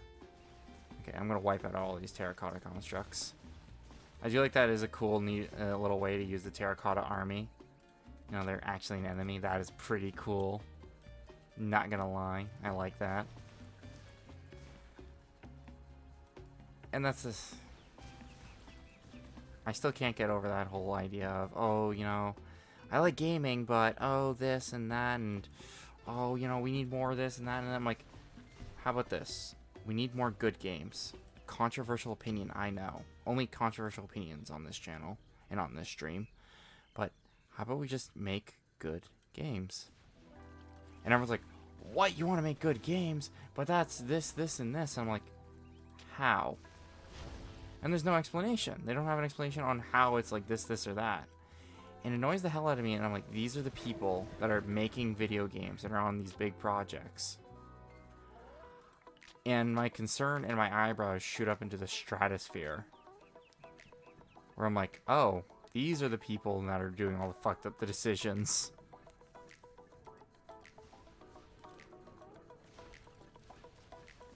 So the first thing is, I don't want my games to essentially become a battleground for ideologies, politics, or anything else. I'm more like the whole idea of, oh, we created a fantasy history, or a weird history designed on this or that, or a topic that's like hotly debated, but you know, we don't really care one way or the other. We just want to see what you guys think of the topic and see what the player decision is. But instead of that, no, we're not going to do that. Alright, we're not going to do that. We're not going to do something interesting with like a taboo topic or something like that. We're just going to make it as bare bones, dry, palatable as possible and not try to make anything else from it. I'm like, man, that is such a wasted opportunity. Nice, I killed a monster. Hell yeah. That guy was a tough bastard. Like I said, only truly hard-hitting opinions on this channel. Make video games good and enjoyable. That's why I play older video games. Except more modern ones. Like, there's certain ones, like I like Armored Core 6. That was really fun. Nice. I helped him out. Terracotta. In the mausoleum of the Great Emperor, the army of the Terracotta soldiers has come to an evil wraith named Baldar. Statues will rise due to his magic. Return to the captain. And then Terracotta. Oh, magical weapon. Nice. Yeah, like I said, only controversial opinions. I want video games to be good like I remember them in my childhood. And make them stay good. I don't care if they're graphically polished and perfect. Or they look like potato graphics. I care if they work. They're mechanically functional. And that's like apparently a very hard standard to do these days. Because everyone's focusing on, oh, graphics or gimmicks and everything. Instead of actually doing, how about make a functional thing? Right? It's the equivalent of, I've built a house. I made really good windows. But half the side collapsed in. Because I just forgot to put the roof on. I think the roof's a pretty important part, but you're like, man, look at those windows, though. You're like, what? It's one of those things where it fucking baffles the mind. Like, truly baffles the mind. And you're like, why is it like this? And you look at all of the ideological nonsense and all that, and you're like, my god. How did it get this bad? And then you realize it wasn't a rapid kind of thing. It was very slow, very deliberate. It took a long time. It wasn't just immediately one day it flipped and go, yep, we are living in a dystopia, right? Like, it took a while. And even now, it's still taking a while. It's not, like, immediately happening, right? It's taking time to occur, right? The slow decay and the inevitable fall. Everyone's like, oh, you're rooting for your own country to fall apart. It's just the natural way of things. Things fall apart. Things break apart. They form and build back together, better or for worse, and then it happens again. Over and over, ad nauseum, forever. And generally, that's how it goes a lot of the time. And trying to deny that is a very bad idea. Because when you deny the idea of how time works and general how history works, you're doomed to repeat it, which we actively are. But not only have we forgotten our past, we are now willing to repeat it. Which I think is one of the worst things we can do. And it's ongoing, present, and that, quote, fight I think will always happen. I don't think there's a cure-all for it. There isn't a simple, oh, we just do this, or, you know, we just do this. I think it's a societal shift that will take time to either work itself out. But you can't just sit idly on the lines and just go, yeah, you know, it doesn't involve me. Because, oh god, what was that quote? It's like, they came for these people and I didn't speak up because I wasn't them. They came for these people, I didn't speak up for them because I'm not them. I didn't speak for these people because they are not me. And then at the very end, they came for me and no one spoke up for me because no one was left. I can't remember who said that, but it's one of the most truest of fact I've ever heard, or I've ever heard as quoted before. It is some of the biggest truth I've ever heard, and pretty damn accurate too. If you stand for nothing, inevitably, your stance will be forced upon you. Unwillingly, of course. I'm going to take the essence out of that, and put in my new blade. Okay, I'm going to break this one down. Play my charm. Because I don't have enough money yet to fucking burn charms and everything. Oh. Yep. There we go. Fire sword. Hell yeah. I don't like it doesn't turn your sword on fire, but hey, you know. Details. Small stuff. Be nice to have, but I don't have it. Oh well. I'll put a jade figure in there. That. This marauder axe could be good. I'll put these. Oh wait, no. I'll put these in here. The relic vault. That's what it's for, right? For relics. So I might as well put them all in there. And I'll put all of my loot in here. There we go. Resort it all. Done. Alright, perfect. Yep, more strength.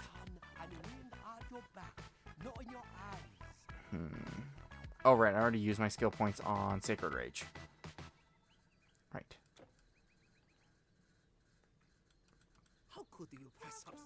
Right, so I gotta head to that place. Chenling, and then I have two more places, which I think one is the yellow, what do you call it? Yellow throne.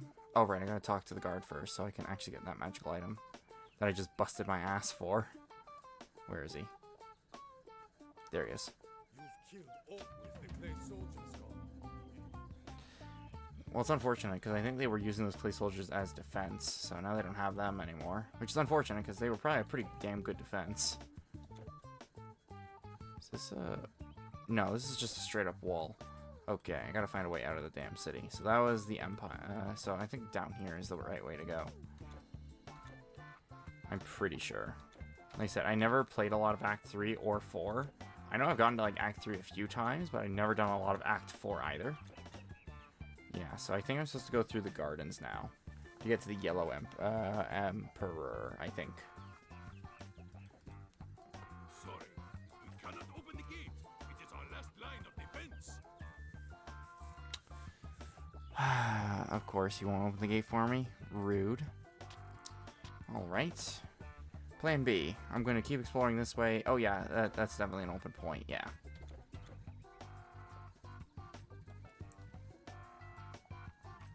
I did forget, like, once all my abilities turn on, they take a lot of power to maintain. I forgot about that. Damn, I just Twitch killed him. Jesus.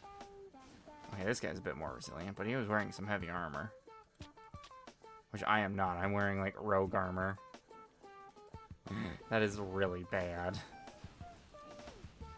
Okay, their banners are making them more durable, so I gotta lure them out. Luckily, they don't redeploy that quick. I do like in Titan Quest, the armor the enemy's wearing, you can actually put it on. I just have a filter on right now where I'm not looking at a majority of it, because I can't use a majority of it. Just because it's all damaged pieces of equipment that don't actually give you any stat modifiers besides just armor and durability. So it's not poignant to have, unfortunately. Don't get me wrong, I like a lot of the armor, especially in Ancient China. Ancient Chinese armor looks really nice, because they went like more outlandish with it. Don't get me wrong, the later, more advanced Greek stuff from Atlantis looks really nice too. But I'm like, I don't need an expansion to get like interesting looking gear. Like, I thought there would be a bunch of interesting stuff from, what do you call it? From Atlantis, from the last act, which is, what's the last act? Which is Olympus, you know, the realm of the gods, the Greek gods, you know, the gods that have abandoned us since the beginning of the game and required us to go on this hero's journey. It's like, no, not any more interesting gear, normal stuff, you know, nothing like truly magical looking or anything else. I'm like, these are the gods of Olympus. The gods of Olympus. And you can't even give me a fantasy FU weapon? I'm like, really? Like I said, annoying that the fourth act isn't like that. Like, I remember when I got to hell in Diablo, I felt like I was in hell. I would literally walk down those damn stairs in Diablo 2, and I would feel immediately getting instantly butchered by something. In this game, I feel like I'm going through Hades, and I'm not going through hell. I'm going through, oh, what's the next piece of thing I have to go through? Ooh, this one's even better. Ooh, yeah, that's way better. Wait, isn't that a... Interesting sword design, I see.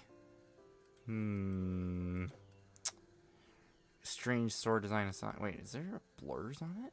It's like a corrupted... Right, yin and yang. So this one is yin, right? No, yeah, this one's yin, so I need yang, which is probably another blade. Wait, there's no way to get down. Wait, how do you design a cornfield you can't get down from? Or a rice paddy field? How the hell did they design this thing? Maybe I'm not supposed to go any farther in the farmland? Oh no, I'm not supposed to go in the farmlands itself. I'm supposed to keep going forward. Oh, I'm such a dingbat tonight. Dear God. Like, this sword, the Sabertooth sword, would have been useful for my dream character, because she used, like, energy and lifesteal stuff. So this would have been way better on her, but not playing as her, because she's actually my character that beat, like, Atlantis, Olympus, all of the, like, all the way up to Ragnarok. I didn't beat Ragnarok, but I got, like, a quarter way through. Like, Ragnarok's far. Like, Ragnarok's long. Ragnarok. You know, the Nordic, the, essentially, like, Viking people's belief system of how the world ends. Oh, I love that jazz, too.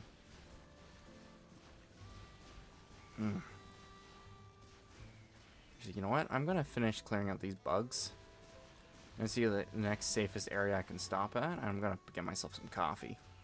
It's going to be a long stream, and I want a lot of iced coffee.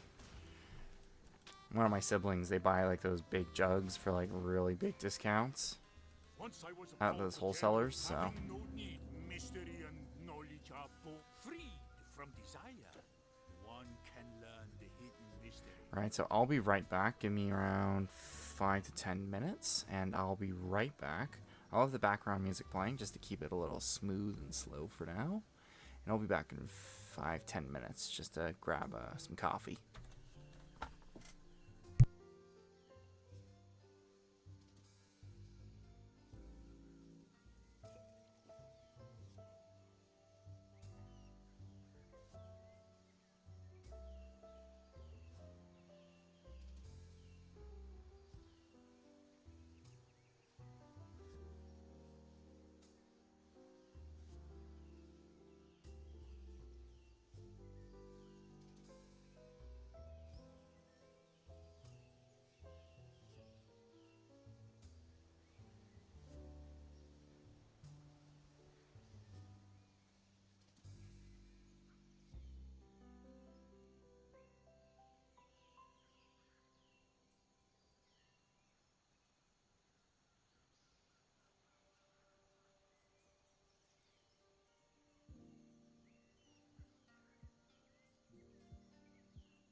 Alright, DRM is back.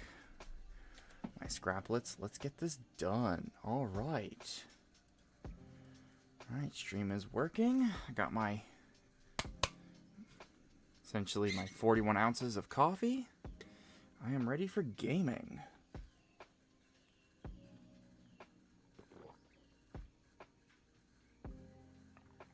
Oh yeah. That's the good stuff. Oh yeah. Well, that cools me down too. Oh my god. Oh, it feels so good. Alright, back to work. Alright, let's kill these Mantiloids. Chew! Chew! Oh my god. I feel like I sneezed half my brain out there. Oh my god. These Mantiloids, come on, boys, come on. I got Yin with me of all things, like, dear god. I at least put up a challenge. Wait, isn't there a big-ass monster here? Yeah, there is, isn't there? Where was it? It was, you guys, like, help me, there's a big-ass monster. If I remember correctly, it is down here in the caves down south.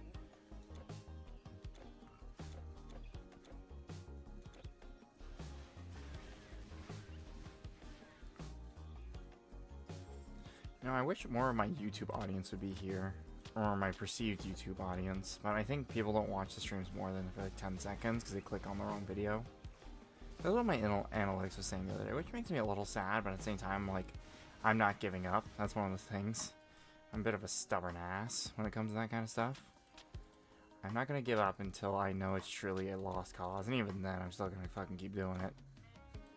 That's the fun thing about this. Sure, I can quit anytime, sure, but the other thing is I want to do it, kind of thing. Alright, time to kill these undead Phasma bastards. But no, I'm debating doing an Armored Core 6 playthrough, or doing a, what do you call it?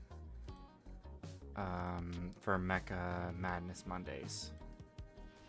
I was debating either doing a, what do you call it? Armored Core 6, because Armored Core 6 is pretty good. And then it gives me the excuse to start the game all the way from scratch again. I love that game. That game was fun.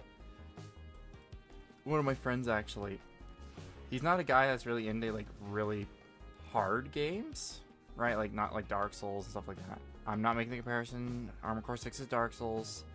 I'm just comparing the difficulty level of a Dark Souls-esque game to like Armored Core, because it is a very steep learning curve at first. Because it makes you have to think about actually how you're playing the battle, instead of I'll grab my level 1 sword and I'll just beat this thing half to death and I'll inevitably win because that's how the game wants you to win. When I say like Dark Souls, like I just say in difficulty, not in gameplay or mechanics. Because Armored Core 6 is a difficult game at first. And it very much is a difficult game. And it's not really meant for a casual audience, generally. Like I said, people that are into mechs appreciate the designs, but probably not the gameplay. Then there's other games I do want to play, like when Gundam Battle Breaker 4 comes out, I do want to play that. And then I realized, I'm like, I have a lot of mecha games I can play, and there's some of them are really long, like Crossrays Generations, which is a Gundam game, and that game's really fantastic. The only problem is I couldn't play the audio on it for like, at all, because it's all copyrighted music, and I'm like, man, that sucks, because there's so many banger tracks. And I'm like, yeah, but that is the problem, because they are so damn good. And I'm like, man, they're so good, though.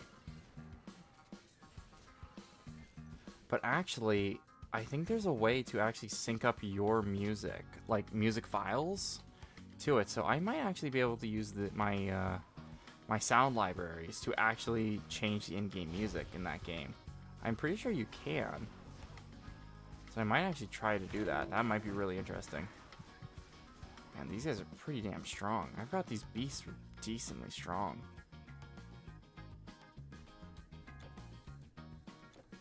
I wonder if God's on tonight. I don't think he is. Or he's just silently watching.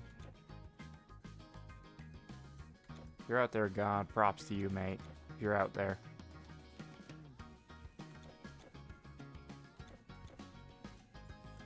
Oh, fire demons, you motherfuckers. Come here.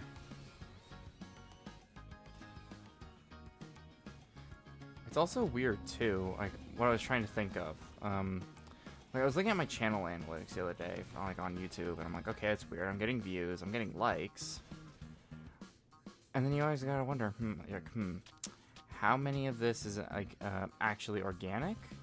And how much of this is actually... And the weird thing is, it couldn't... Because I was trying to find the setting on YouTube for, like, a creator studio on how far are people watching live streams and everything like that. I was trying to figure that out. And apparently I couldn't figure that out. Maybe call me old to this whole streaming and video business thing, but I only like edited videos like twice in my entire life. One time in like high school and one time just for shits and giggles. I never really got good at it. Where the hell does this lead? Whoa. I think this is the place I'm supposed to go. Okay, I should probably give that general his armor, though. Oh yeah, I already did. I was supposed to give him his armor back and everything. I don't know why I got to keep it, but hey, cool. Finders keepers. I should have listened to his dialogue more. Oh well.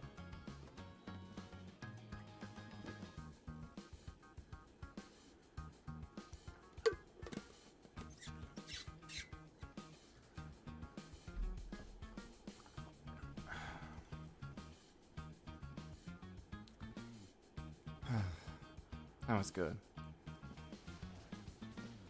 Yeah, but no, it's some of the things that really piss me off about that kind of shit, where it's just like, well, we know you're passionate about gaming, but can you put this in the game? Like, no, don't, ever. Let's say you make a game about history. You represent the history. I'd say you should probably avoid games that are history, and you should probably go more altered history, because that would be a lot more interesting. Like altered history and stuff like that. Oh. Oh, right, Sacred Rage. That's why I was like, wait, why the hell am I going so fast? It's Sacred Rage, that's why. It increases my total speed. It still bothers the channel me about that shit, too. I'm just like, make a game that doesn't involve, like, politics or weird influence shit and psyops and all that crap. Just go, I like making games because games are cool. My god, a foreign concept these days. You're like, why is it a foreign concept? It's like, well, this person was on the project and they were the story writer and they have kind of certain weird leanings and a bunch of weird shit.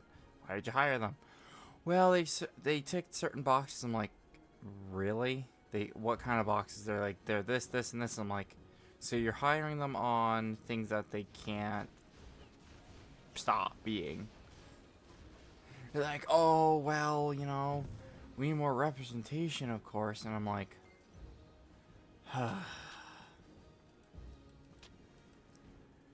it's one of those things where they use a very knee-jerk topic to prevent arguments being made against it, because they get the instant reaction of, oh, you're this, this, or this. Which is a damn shame, because killing the conversation is never a good idea. You can't hold anymore. If you prevent peaceful protests, you'll inevitably create violent conflict. Essentially, if you take people's tools away for what they want to do for, let's say, you know, trying to change something in their country or something, you take it away and make violence the only option, you'll inevitably get violence. And that's inevitability. Like, that is inevitable. That will always happen.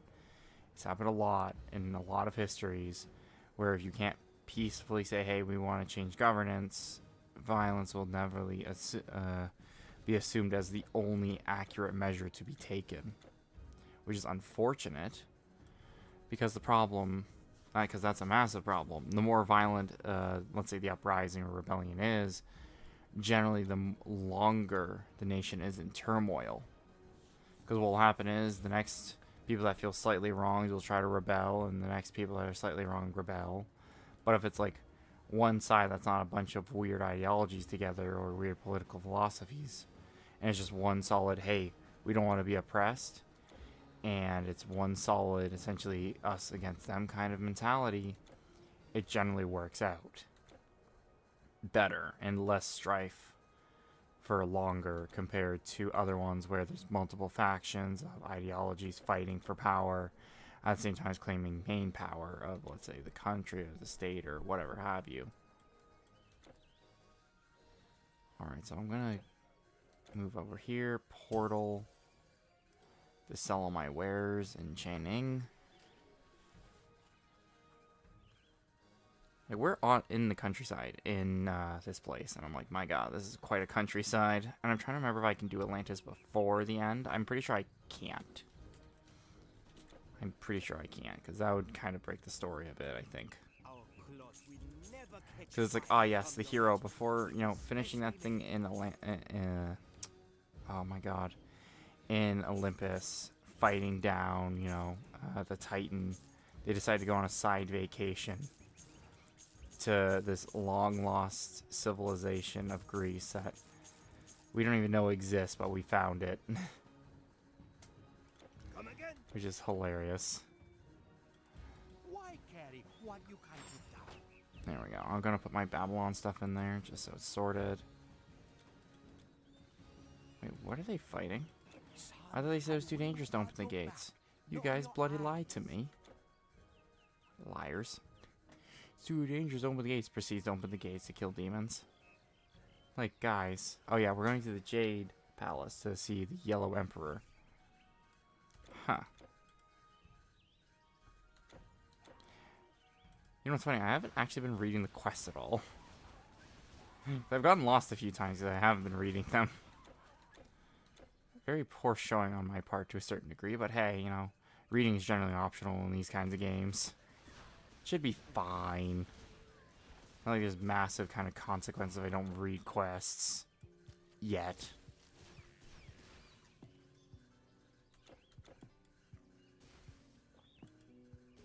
God, these bog dwellers do become a pain in the ass later on. I think there's a version of them that's like a toxic, non-toxic version. But it's like a spiritual or elemental one instead, and that thing really fucking hurts.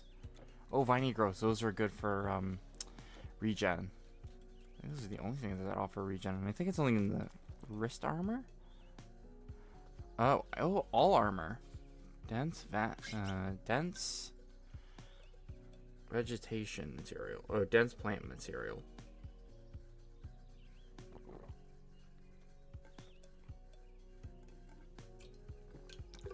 Oh god, my damage is really low. What the hell? I'm only doing 189. I was doing 274 before. Oh, my other sword. So we switch back to this. 217.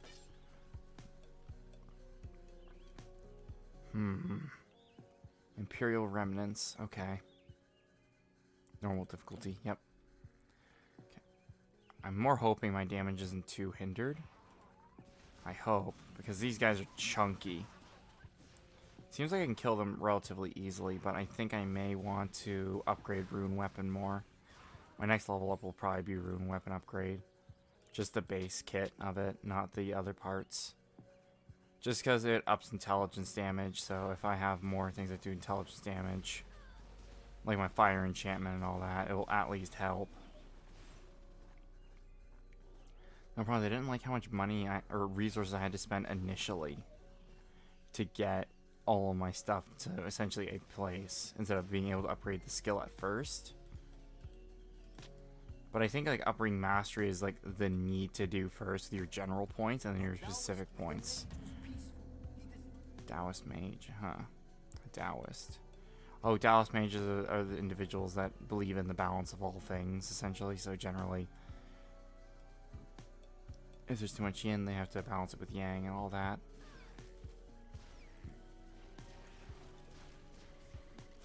Yeah, jungle creep. I thought I'd see these guys again. Gotta love Babylon. The only place with the most element types in the game, and also the most annoying place in the game. God, this game is annoying. For these guys anyway, these fucks. Ow! Bastards. Oh, well, I killed him instantly. He died from stat. Hell yeah. My main goal. Kill him with status effects. At least I got that part done. That's good. Okay. I'm gonna head back over there. God, I'm all the way over here? Right, because I never found a rebirth shrine. Oh, good lord. How did I not find one? How far am I? Oh. It took me... Wow, I am slow. What the fuck? I am slow as hell. What the hell am I doing? Oh, because I kept getting lost in side questing and sidetracking. That's why. Let me quest monitor this. Hermit Mage in the Jinhai Valley. Okay. Wherever that is.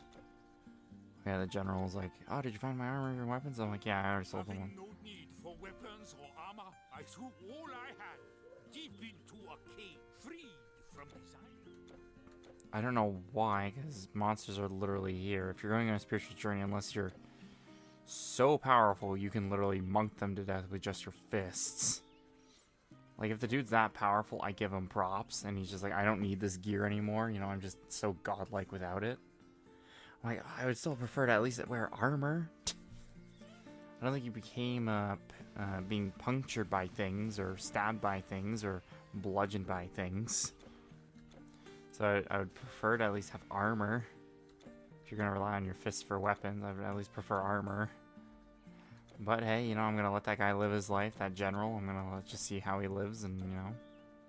He might live, he might die, who knows.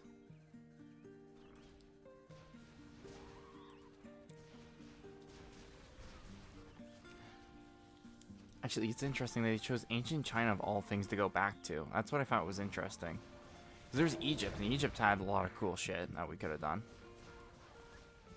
There we go. Oh god, he just instantly killed me. Holy crap.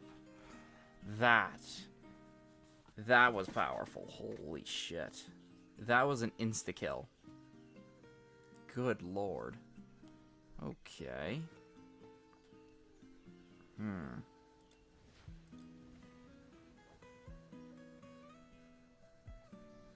That is pretty bad, too. Jesus. Okay.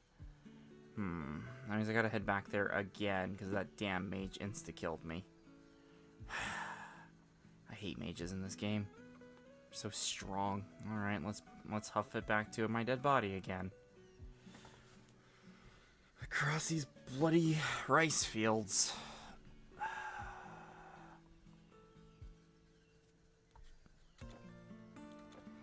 God, it feels like I'm getting thrown in the ringer in ancient China, and that's the case, right? Because I'm on the final leg of it. But my god, is this final leg torturous? Because it's the point where it's like every enemy's trying going to like turn to Act 4 strength, as in like they'll be as strong as Act 4 guys, and my gear isn't quite up to snuff for that yet, so I'm kind of outgunned. So when they use a magic spell that's all lightning based or anything like that, I'm just totally screwed. Let's see here. What is my lightning resistance? Oh, just 17%. Not as high as my fire resistance, which is 51. So anything that hits me with fire essentially gets half mitigated. Which is pretty nice. Pretty nice indeed. I don't want to go in the straight cage either. No caves. I'm getting sick and tired of going to caves. Oh, I hate there's so many edges. What the hell? He instantly stunned me. What the? How strong was that guy? He almost insta-killed me twice. Am I not wearing armor or something? Like, what the hell was that? Like, man, I must have not been wearing armor or something. Like, Jesus. This guy almost insta-gibbed me like 4 times. Or twice. I died the first time. I survived the second time. Oh, another one. Oh my god. Like, it's instant. And I didn't go to the rebirth shrine first. God damn it. God damn it. Oh, wait. No. stone form, home blade, weapon, taunt. Okay. Now I really wish I was nature, just so I had that running boost ability. The hard, I think Wilds of the Oak or something it's called, where it gives you more boost, more health. It just gives you more just general things you want. Map, inventory. How bad's my inventory? Oh, Jesus. Like, there's some things I do have to replace at this point, because Jesus, there is some things I should really upgrade. And I might change my artifact to something with durability instead of what I have right now, which is damage. Because it seems like my damage has fallen right off a damn cliff. Seems like, anyway. Oh, more Mantis people. Then I got them all. Well, I'm going to avoid them for now. I'd rather not be I gotta get back to the shrine at least first. Oh, this is dead. I hate this place. I hate ancient China with a passion now. The level terrain I hate so much. I'm gonna have to go around this as well. This is all cliffs everywhere where you have to keep going around and around and around and around. Okay. No more cliffs. I'm going to the Rebirth Shrine first. If there is one. There's gotta be one. There's a town there. Of all things, there's gotta be a damn Rebirth Shrine over there. They really, really don't want to respawn in that cornfield again for the 5th time in a row. Thank God. Wait, Zine Fei? Who's that? Did they say his name? 'Cause that might be him. Who's the guy that gave me the quest? A Taoist mage of great power lived by himself in the Jinghei Valley, not far from Shiyu. He used to visit us for news and rice on every new moon. But the moon has come and gone, and we haven't seen him. He's probably an undead. Have you not seen all the monsters around? But hell, maybe he's just very unobservant.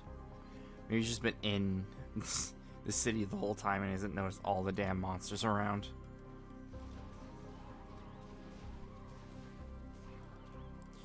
I hate those dragon things so much. I hate them. I hate them with a passion. Actually, my other curiosity is, which set of weapons is stronger? My swords? Oh, my throwing knives are stronger. Okay, I should probably just use these for a while then. Keep a good range against them.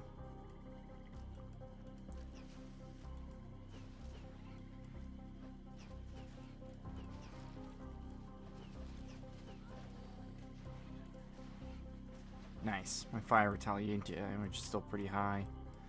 Ooh, Quan Yu's Grace. Okay. Let's see here. Pile of Dexterity. I do like they use the names of the weapons. That's pretty interesting, especially for a game like this, where it's like, there are some weird names. You're like, oh yeah, that would be... It sounds like it. I'm pretty sure it is actually the ancient weapon's name, what it was called in our actual history. So like, that's kind of cool.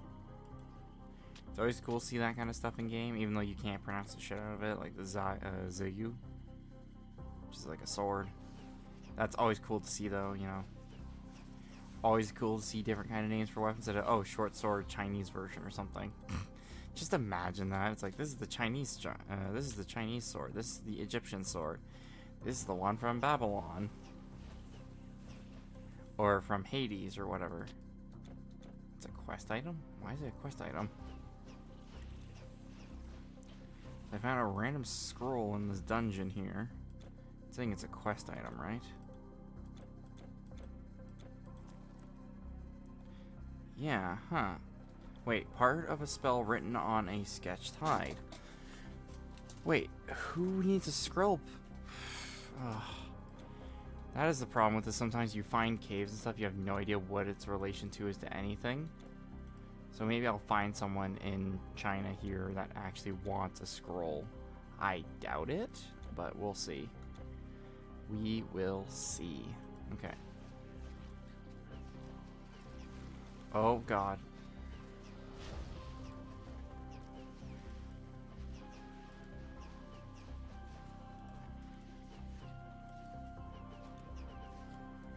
I don't know if they're using a buffing spell. I think they are. Because I'm trying to remember if it was this game or Grim Dawn where every character technically is the two classes as well. But they use different spec builds for everything. And that's how monsters are created in this game, where they're just two masteries slipped together. With the various buffs and bonuses from those classes. Oh my god, they're level 36. I'm only level 28. Oh my god, no wonder I'm so outgunned. They're almost 10 levels ahead of me. My god. Okay, there's a bunch of guys here and you're at 10. I don't know why. And I think I've pretty thoroughly explored this area as well. What the hell? I'm stuck. Okay, that was weird. I just got randomly stuck for some reason. Don't know why that happened, but hey. Whoa, this guy's surrounded. Okay, I'm gonna help him take down the pack leader at least. Wow, this guy's strong. What the hell? I was just 1v1ing them. We have some good things for you today. I just 1v1 all those guys. I give him props. Anytime.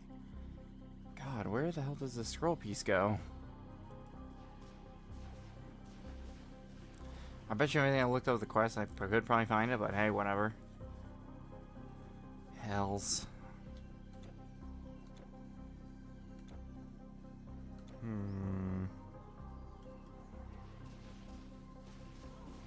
Oh, ice magic, you bat. Oh my god, I hate storm magic. Uh-oh.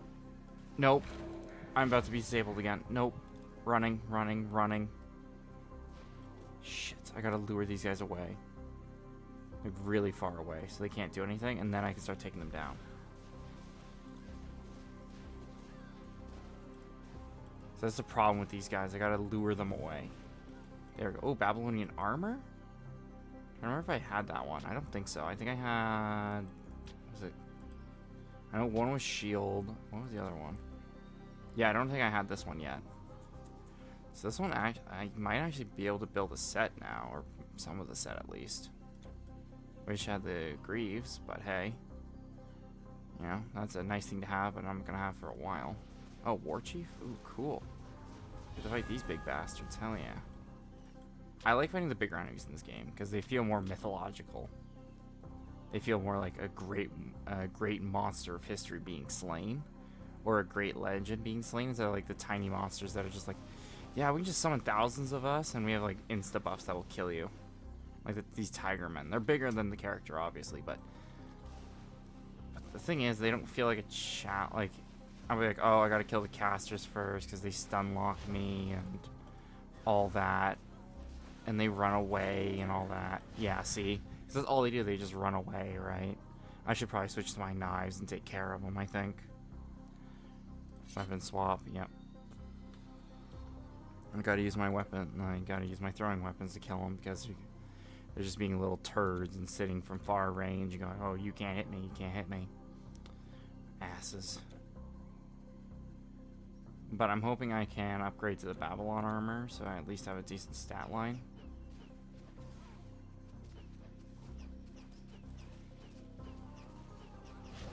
Well, that's why they're still, like, yeah, all these guys are level 36.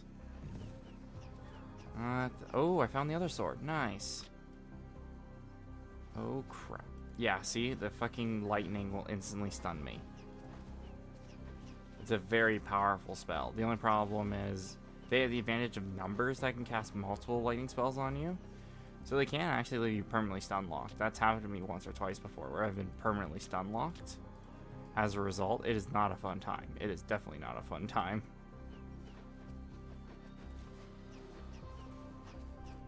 where they would just keep lightning bolting me. There was like I think like 2 or 3 elite sorcerers, and they would just keep stun locking me. Eventually, I managed to break free because I got close enough to kill them. But that was one of the Titan Quest taught me. Yeah, having a ranged weapon is actually a good idea. Yeah, so I'm gonna head back here, buy health potions. Wait, is there no merchant here? Literally, there's no merchant here. Okay, time to head back to the big city, I suppose. God, this one last little part I've gotten stuck at, essentially, because I haven't upgraded myself high enough. Okay, Imperial Armor, Greaves. Okay. Nice.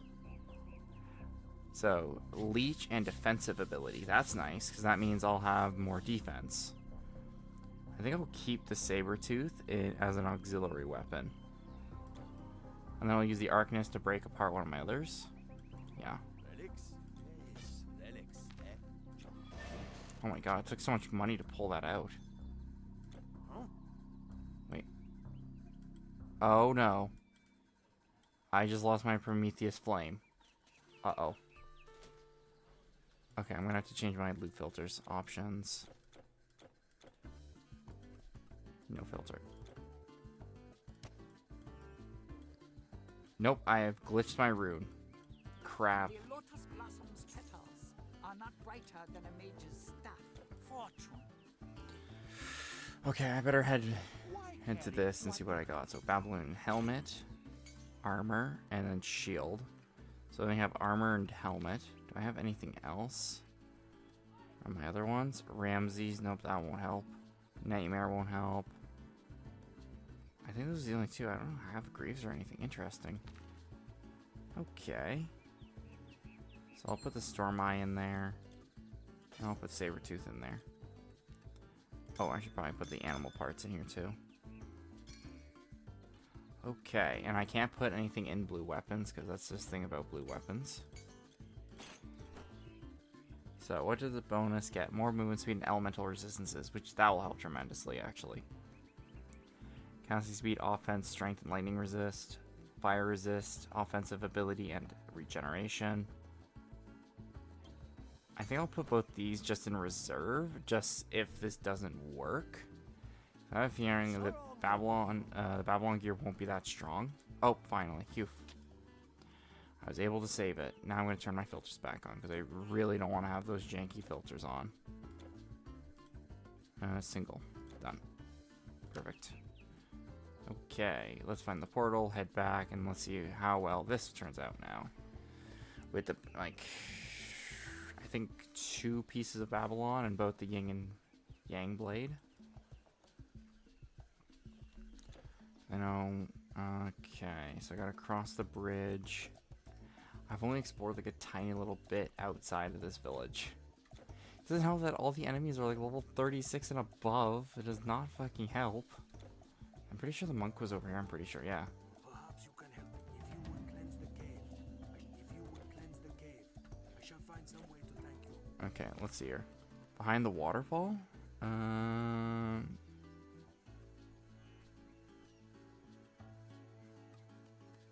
Find the cave and defeat the spirits. Okay.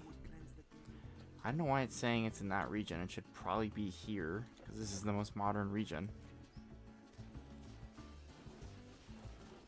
Oh, good lord. Oh my... Oh, I didn't buy health potions. God damn it. Crap. And right, there's no merchants here. Good lord. Like, why is this small place here? No merchants, so I have to keep traveling back. I should have bought potions, though.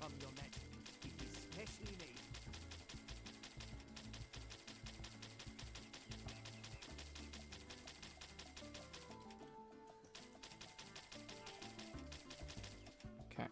Come again? Right. Back to J Palace again. And it's not even the real J Palace either. I still have a bit of a trek because I'm pretty sure I have to go to I have to go through a valley and a few cliff sides before I can actually get there. Alright, well I got him, but at what cost? I also do like the yin yang blade. That does look kind of nice with the black and white. That does look kind of cool. It's kind of like a nice cheeky reference to, you know, how yin and yang actually is in life. It's kind of cool. I'm pretty sure one's like a life-giving sword, the other one's like a life-taking sword, I think. Oh my god.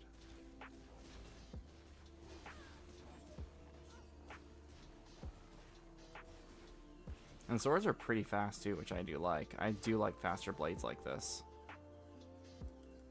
Good lord. These fuckers don't die. It takes me like 10 minutes to go 2 steps in Babylon before I meet another hard-ass enemy encounter. Like, good god. I don't know if the enemy scaling is really poor here or what, but Jesus.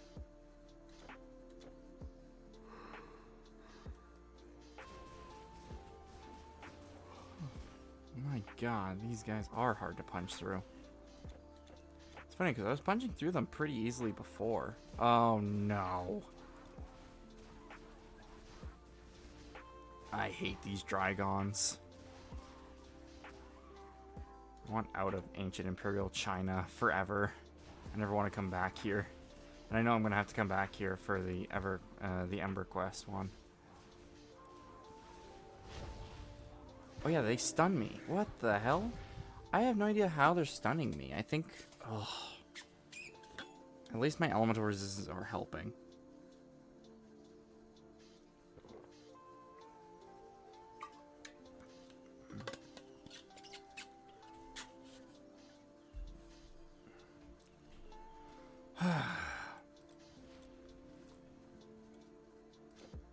Oh, I have 3 skill points. What am I doing? Yep. Rune weapons. I gotta make my swings as hard as possible. That is my only option left, because these guys are fucking resilient enough to take a hit.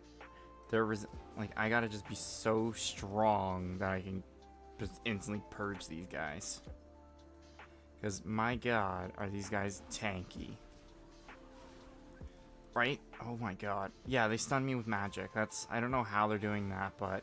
Oh, they have rapid regeneration too? My god, these guys have like the perfect skill set for someone like me, who's a rapid damage type kind of guy.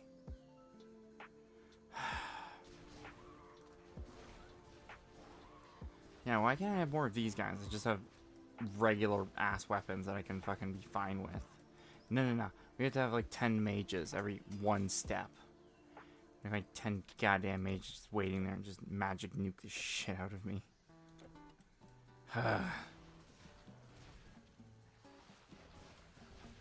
am getting sick and tired of that shit.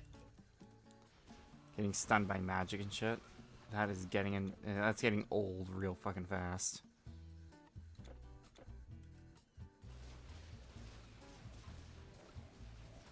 What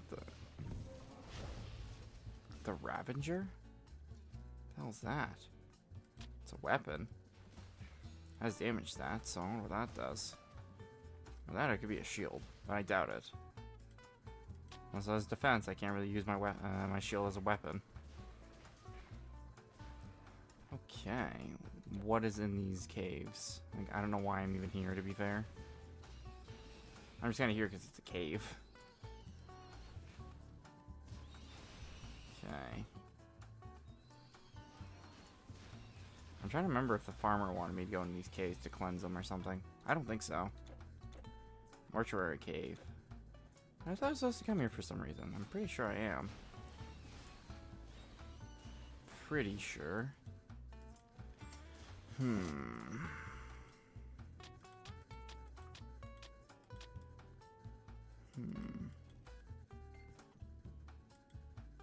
Ooh, another war mallet. A proficiency this time. So I'm more even efficient wielding the hammer. Nice. Okay.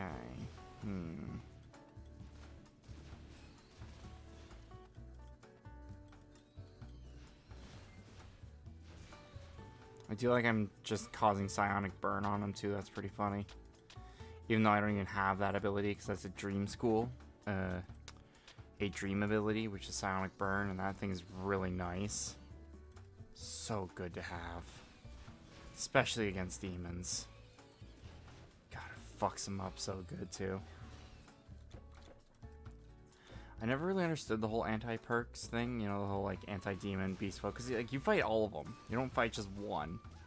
You don't fight purely demons, you don't fight purely beastmen, you don't fight purely undead, or bestials, or anything like that. You fight a bunch of them. So I've never really understood it. The hell?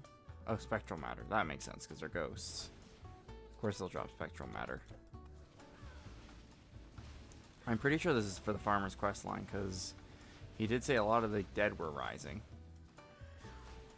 And there's a lot of dead guys in here, so it would make sense. Yep, there they are. Yep. Oh god. Nope.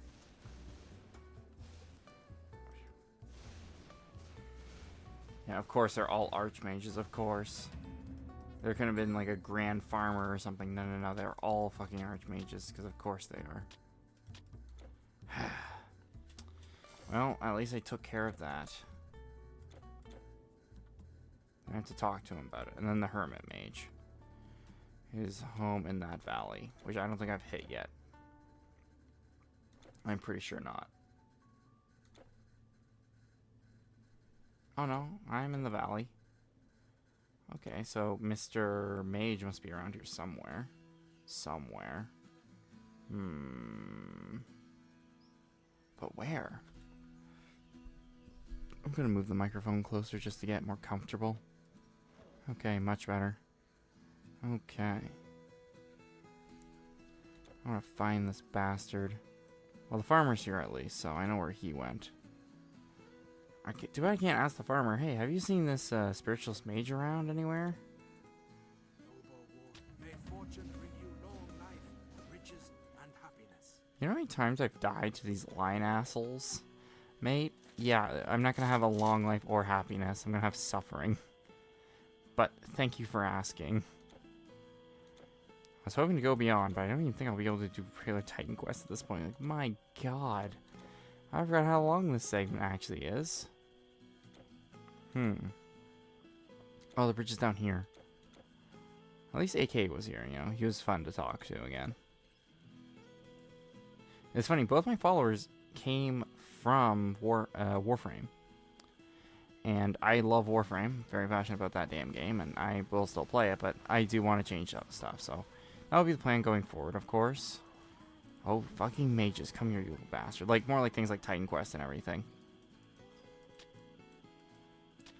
And I may or may not switch ARPGs in between. Let's say I'm doing like a bunch of Warframe, I'll switch, or a bunch of Last Epoch, and I get kind of tired of it. I would switch like Martyr and continue that file kind of thing, and stuff like that.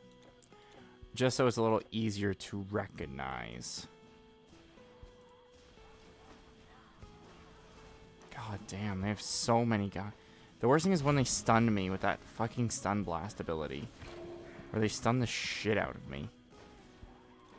And I hate it so much. I don't know if it's some kind of like stomp or what, but it fucking stuns the crap out of me and I can't do anything. And it's like all spellcasters have this stun ability, and I have no idea how they're doing it. So it forces me to tank hits, which I literally can't tank. There's no like dodge stat in this, so I can't dodge while stunned.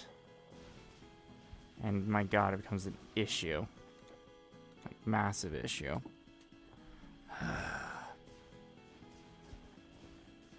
Okay. Well, at least I'm carving a bloody sloth now through these guys. But my god, is it hard to even get through one little encampment unless I get blitzed by 10,000 guys.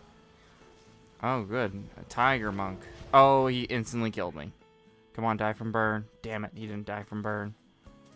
Okay, where the hell is this? Okay, I'm right near here. Perfect. Fire enhancement, fire swords. Let's go. I'm worse, I'm not getting like special abilities from Yin and Yang, but I don't have the Imperial armor either. Which I think the Imperial armor is the one that looks like a green armor set, I'm pretty sure. I remember I got really obsessed with trying to get that set because it's like all green. And I love green. Green's a great color. That's why I like the emerald suits these guys wear. Oh crap. Battle standard. Nope. Okay, I can kill these guys pretty quick. Yep, all erased. Man, trying to find this dude is gonna be fucking impossible. Yeah, because these fucking mages everywhere. They're fucking everywhere. These fuckers are everywhere and they fucking instantly stun me like twice in a row. If they weren't stunning me, I could instantly kill them, but they keep stunning the shit out of me. I'm pretty sure this guy's at the end of the valley. And so that's not an issue. I think I might increase my fire aura next, just for the retaliation damage. If I'm gonna get stunned anyway, and I'm close to them, I might as well do fire damage as I'm near them. Might as well burn them as I'm close. Out of spite, if they're gonna keep stun locking me like that, and I can't attack, might as well have a passive that doesn't rely on me actually attacking to kill things. Or damage them at least heavily, so I can just one-shot it as soon as I get unstunned. It seems like those stuns are lasting a lot longer than they should be. So I gotta make very sure that I'm careful. Very careful. I wonder what the Emperor is gonna have to say. Like, yeah, we just carved a bloody slough through your entire empire here. What do you have to say about it? He's like, oh, do you mind going to Hades to fight the Titan? It's like, what? It's like, how do you know what Titans are? It's like, oh, the Tolkien told us. So he just told you his plan. Also, the other thing is, too, I guess it would make sense because this Scythe of Cronus was hidden here in Babylon. Oh. More side questing. I know the side quests are important just so you can get more materials and stuff and everything, but my god. There are some times when I'm like, I'm near the end of Act 3 and it's like, no, do more side quests though. I'm like, how many side quests do you want me to do? It's like, all of them. Just every side quest. Okay, what do we got? 3 sisters, jewelry and all that.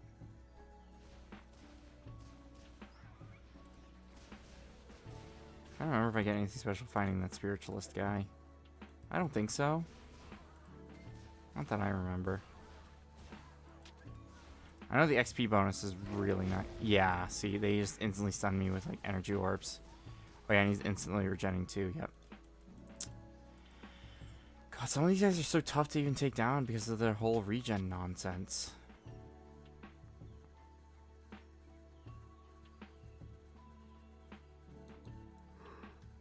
Holy crap, oh.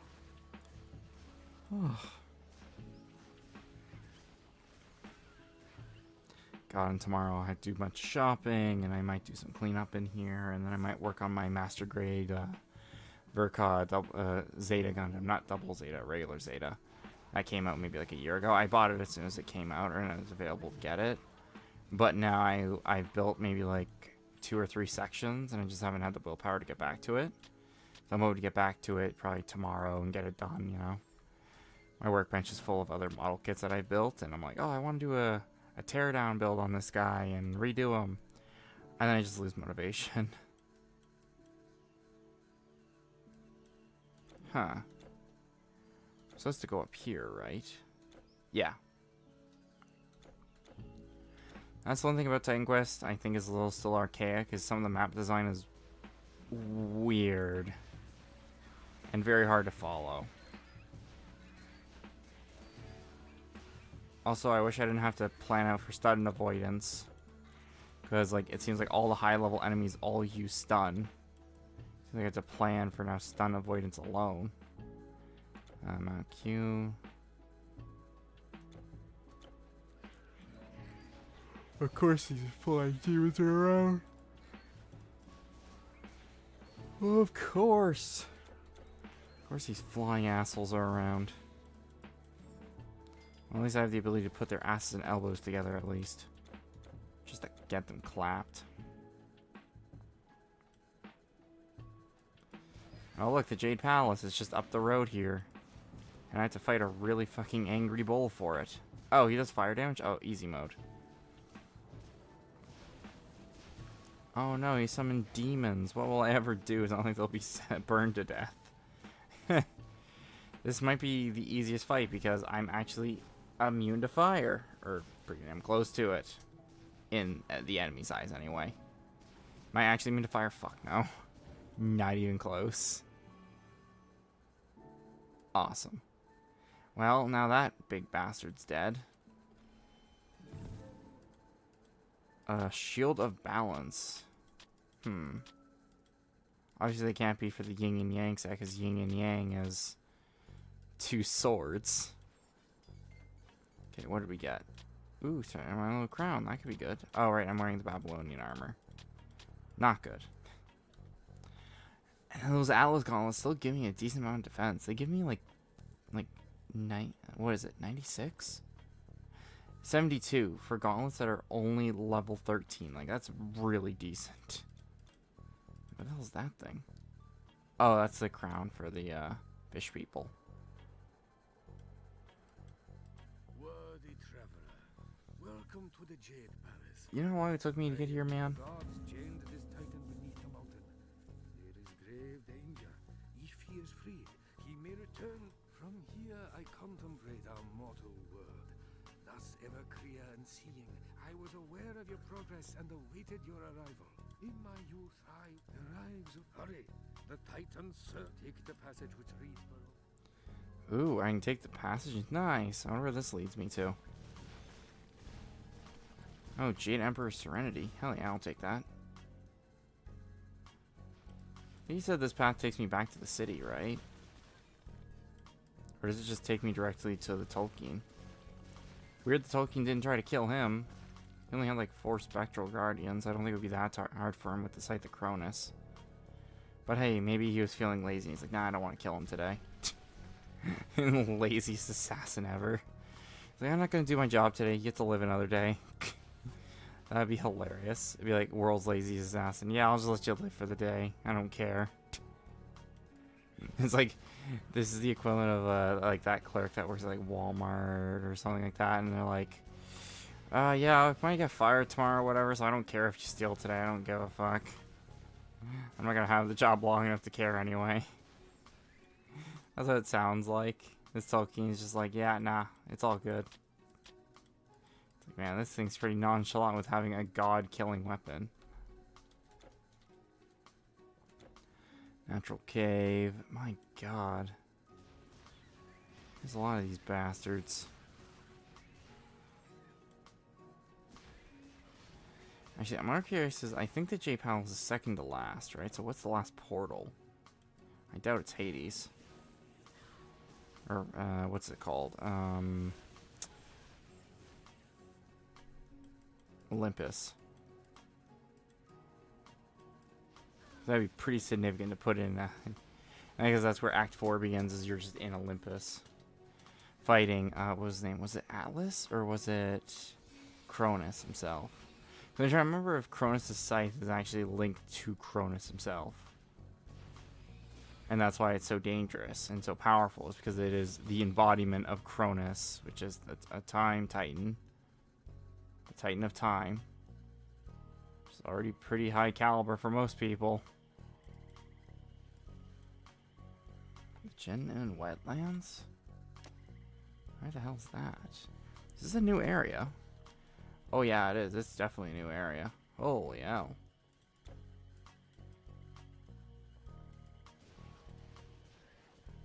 Oh, I'm out of energy. That's why I was like, what the hell? All my abilities turned off.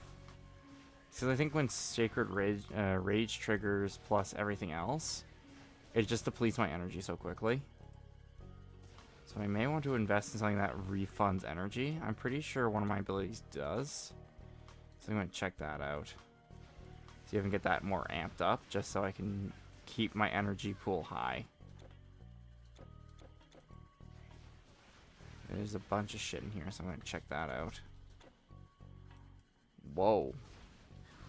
Okay, this guy's got an interesting aura.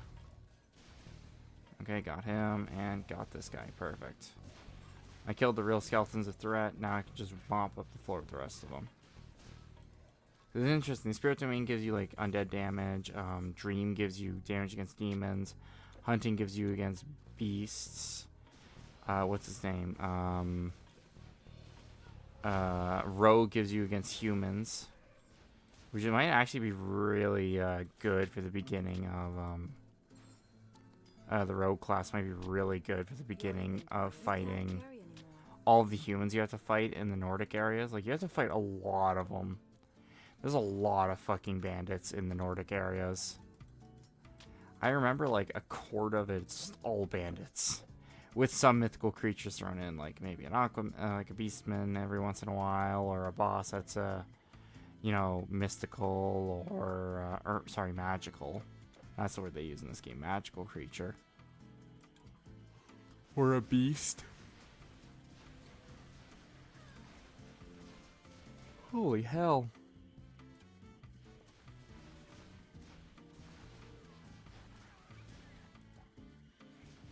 I can't believe I'm still this tired and I've had like almost like 20 ounces of coffee. Jesus.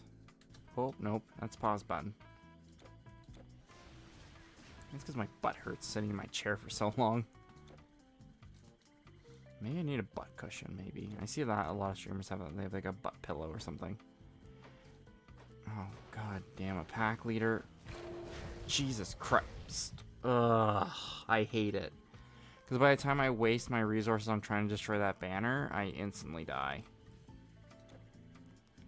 I waste my resources trying to destroy it, then killing the guy that made it. Because he stunned me. God, I forgot how good stun in this game is. And what it means not to have it, and then get screwed. See, I'm stunned now.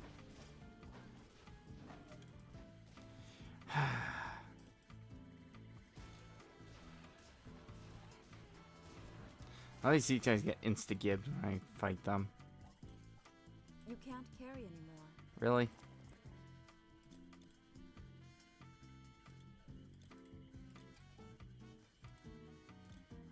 Let's resort that. Let's grab that green, which is just stronger armor. Not for me, just better selling price armor.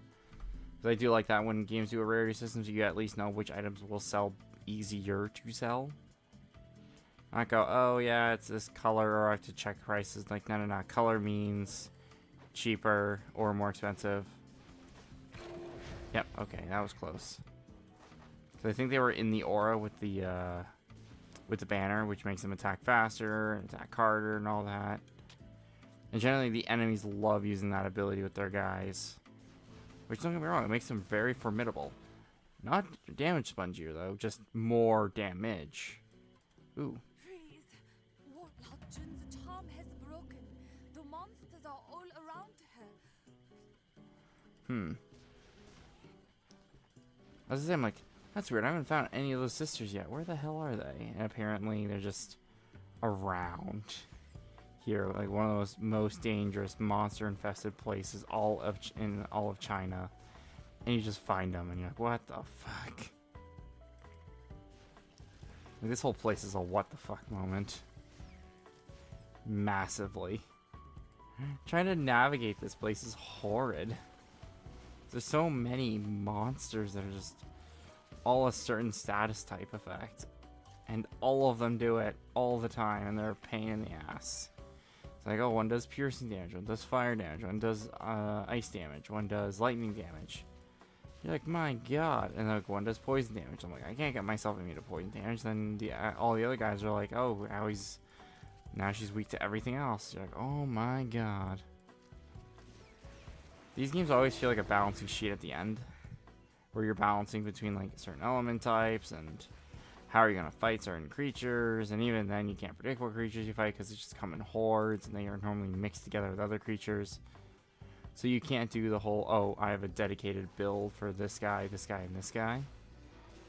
Not in this game anyway. Even though they want you to, which is strange for specializations and everything. I don't know what the plan was for there, because each of them, like each tree has a specialized against X creature, or some of them do. I know like Spirit has Undead, Dreamer has Demon, and etc, etc. I don't know if all of them have it though. I'm pretty sure they all do though. It would make sense. to a certain degree. Like one that's more elemental would be like good against like certain element X or whatever. But if you fight the same element, you're kind of screwed. I'm pretty sure I've explored this entire bog already. No, I haven't. I think the sister is on the lower left, I think.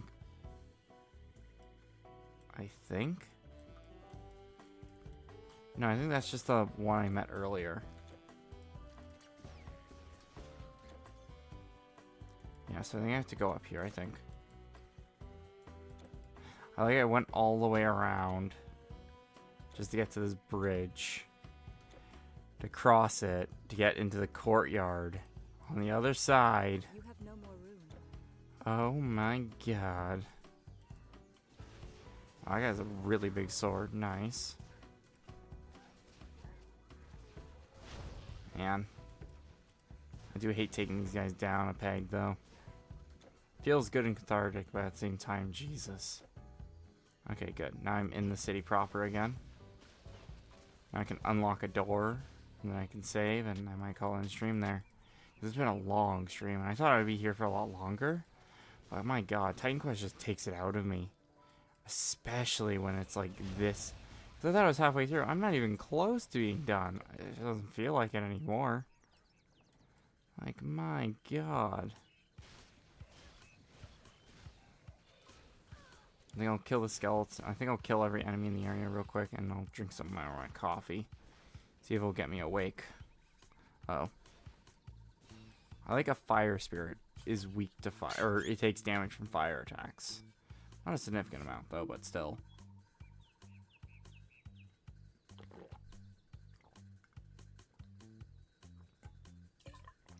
Ah.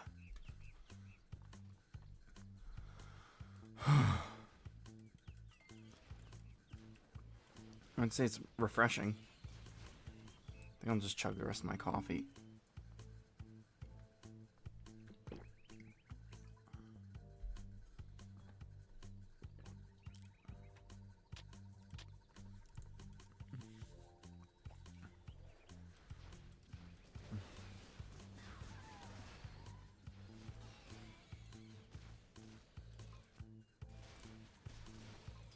God damn, there's so many dudes.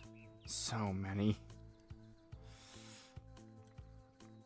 Oh, well, gee, thanks, guys. Okay.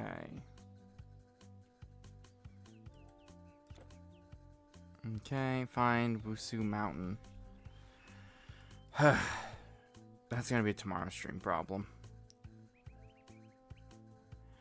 So that'll be the end of the journey today. Damn moths. This has been DRM, and this has been Titan Quest. I thought I was going to actually finish Act 3. I forgot how chunky the damn thing is. So I'm going to end it here. It's getting late on my time, and I do want to go to bed. So I hope you all had an enjoyment, a very pleasant stream, and this has been DRM. I'll be signing off now. Toodaloo.